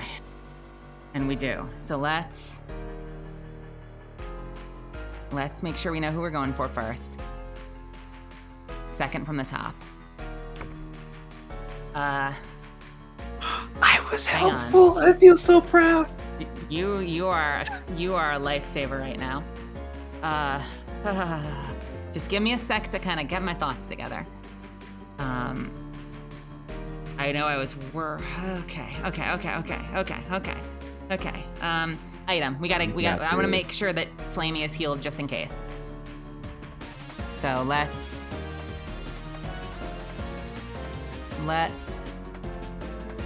Actually, you know what? Just in case, let's use Total Relax because it'll put people in defensive.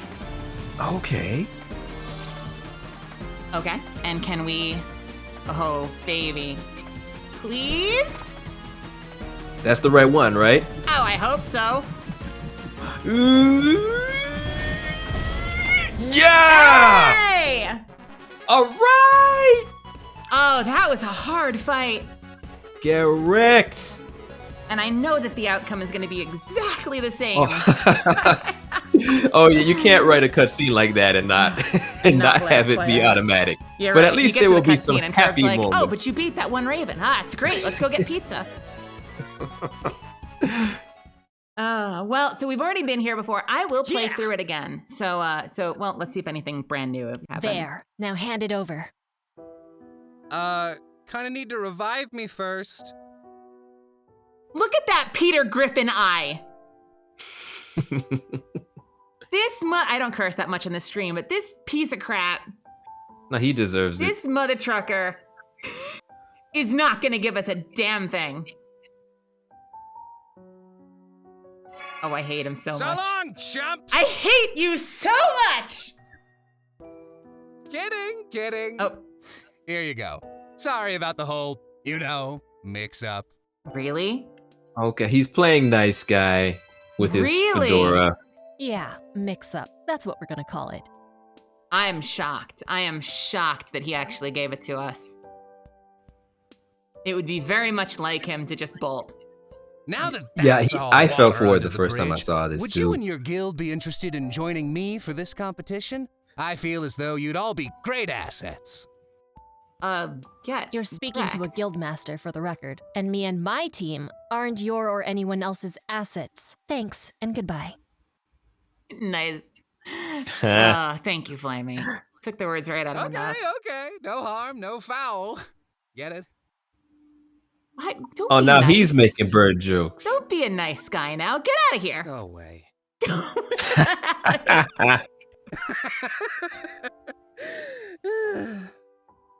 You know what's really smart, though? It's really great writing when you make the villains likable, too. Oh, yeah. That's something Disney's been doing well for a long time. And I forget, it might have been Lindsay Ellis, among others, that pointed it out, that in some of those classic, brilliant Disney films, the villain's having just as much fun and is just as much fun to watch as the heroes. That's so true. I mean, Dr. Facilier, someone totally stole the show in that movie. You go back to Scar, they're so fun. I think Scar has the best song in the Lion King. Their life. Oh yeah. And yeah, so the moments like this where I'm like, don't make me like you. Get out of here. I don't know if I'd call him likable yet. Yeah. By the way, I'm impressed. Oh, interesting. I'm disappointed before. Guildmaster, didst thou obtain one of the necessary gems? So we have we've already done this. If you are hanging out on stream, people watching, you're more than welcome to watch this again because it was a damn good cutscene. But Devin, I I'm can let you curious go. to see. I'm kind of curious to see how everyone suddenly gets miserable here. Okay. All right, we're gonna play it out one more time. If anyone needs to take off, this is all gonna be retread territory. I do appreciate you all hanging out with me tonight. But we'll do this and then we'll wrap, and we'll be back next week for more. Let's all get really depressed before the end of the night. You bet we did. That gentleman you just passed kindly gave it to us. And he tipped his fedora on the way out. Oh no, the quotation marks of sarcasm. I'm guessing he gave you guys some trouble. Nothing we couldn't handle. By the way, that Vulcan rocket thing was awesome. Right? Wait, what? Oh, then now it goes over to what we heard before. Although Okay. I'm honest, from a story flow perspective, the moment It still almost works. it still works. It almost plays better with the loss though, Mm-hmm. because then it's like, and it wasn't even worth it. Like, In you the didn't video, even get Chris anything out of did. it, and you wasted Chris- it. Chris took the L in the video that he did of this segment, I guess on purpose, because yeah, story-wise, it makes sense. But I loved seeing that Crow boy get wrecked. Oh, we made a team attack. It's pretty cool. Hot. It's a fire attack. You know what? Since I have seen this part, I am Got a gonna lot of duck ground to out cover. for now. All right, well, Devin, thank you so much for hanging out with me tonight. You're welcome back It anytime. was an absolute pleasure, and I definitely plan to be back. Awesome. So yeah, have a good rest of the stream. Have a good wrap up, and for now, bye-bye. Devin Mac, everybody, take care, hon. Later. All right, and that was Devin Mac, which I'm gonna go ahead and grab once again. He doesn't beat me to it.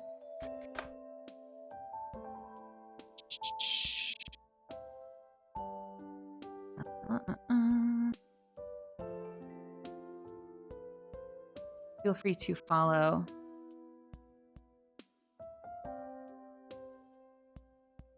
on Twitter if you want to follow Devin. Really good people. Really great writer. Really great actor. And I hear a good director. I didn't get to work with him working as Gamesoft, but again, I know I've said it before. I'm super stoked that he stayed involved with the project. All right, so let's play out the rest of this depressing stuff. I love this scene, though. So we got our Zircon to start with, but don't get too excited. We still got plenty of work to do over these next few days. Now, the other 9 gems can be collected in a bunch of different ways, but I've been sorting through all of the available quest lines, enemy item drops, and generally important locations around the valley. Got 3 particular areas pinpointed. Krenite Peaks, Moonstone Mines, and Chalcedony Canyon are going to be our biggest targets. If we work fast and hard, we can get all 10 gems collected in just a few days and then allocate the rest of the week to training. Something you're going to learn about me is that with fights like that, I am generally going to want to go back and try it again. And if you are playing the game, or if you pick up the game, just know that the story will be different. And in some cases, the outcome might be the same, but you'll get a different moment at the end, depending on whether you win or lose some of those key story fights. Later on, some of those moments will be really important, and it'll be a completely different story outcome, depending on whether you win or lose those fights. Me, as a gamer, I just love to see if I can challenge myself to beat the puzzle. You know, so my inclination is always going to be to go back and try again and see if I can figure out, you know, the solution to that puzzle and get the fight win. Most impressive, Guildmaster. How shall we proceed? Well, we got a few missions we can split up between the gang. But before that, any questions? Yeah, I got one. So, why exactly did you guys blow the Orb of Unity on making a team attack just to handle this one random guy who was bothering you? We thought it'd come in handy for the fight is all. Steph just said it was an executive decision. An executive decision. Right. Curve, it's really not a big deal. Last I checked, there were 5 members of this team. You know, it'd be great if our guildmaster considered our input before tossing away a super rare item like it was nothing. What if it could have been better served between you and Nye, huh? Squire, remain calm. There is no ill will to be bared towards the Guildmaster. This knight respects her decision. Okay, so what if I wanted to use it with Alpha so we could have had a team attack? Did it ever cross your mind to maybe include this in the last message you sent us? Curb, we can get another orb. Oh, you make it sound so easy, but we only got this one as a booby prize because we lost that last event. Dude, come on. Don't be upset over this. Look, I get that you want to spend more time with each other, really, but you need to chill out and focus on the task at hand here. We have more important things to worry about, and we need to put the campaign first. Oh, is that what we need to do? You know, the feeling part of the team shtick and working hard for the team, gotta win the thing with the team, go team! Not really feeling all that right now. Especially with the whole I get to keep $10,000 for myself if we win the championship thing. Remind me why we're all just okay with that? Because I work myself to exhaustion, literally 24/7, and will continue to do so for the next 3 weeks straight if I need to win that prize. That's not my point. This doesn't even feel like a team. It's more like we're a bunch of underlings and you're the boss going, go do this, good. Do the other thing. I command you, and it's stupid. Curb, you are way out of line right now. Step off. That's what I'm talking about. At this point, I'm practically only doing this for the money. The little amount of money I'm making so I can go and see him, and not for your super secret BS you won't friggin' tell us about.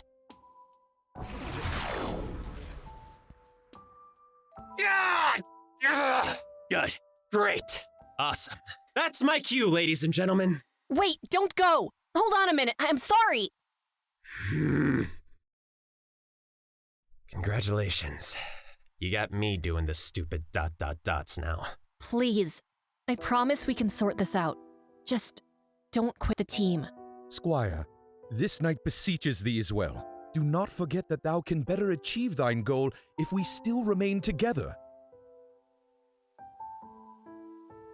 Fine. I'm not quitting. But call me back when you're ready to stop being a boss and be a leader instead.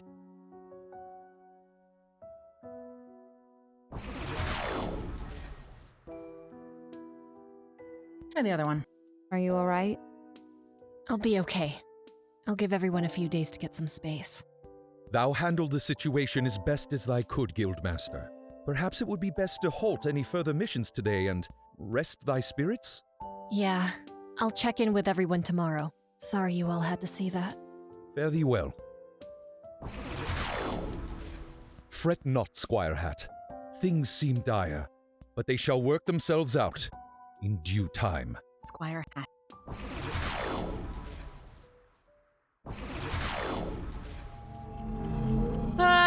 And on that depressing note, we're gonna save this time. And we're gonna go ahead and call it there. Man. Oh, that is a heavy scene, and so well done. Everyone in that scene. Mick and Aaron and Faye and Morgan. Am I missing anyone? And Alejandro. All really killed it in that scene. Like, oh my goodness. Good stuff.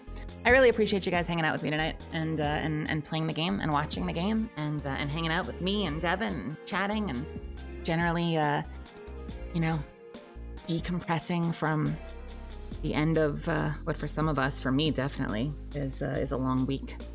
And I'm looking forward to my weekend. Keep tabs, by the way, on my Twitter. I'm sure that many of you already do, but I have once in a while jumped on just to do grinding or little things like that. And so, you know, you might see a sweatshirt stream where I'll be off camera.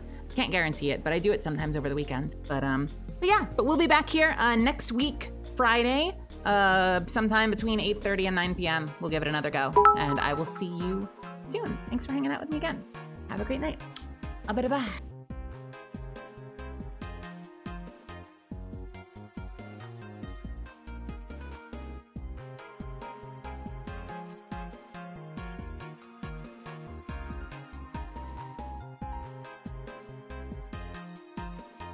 And thanks for the bits, Matt, by the way. Appreciate it. I'll see you later.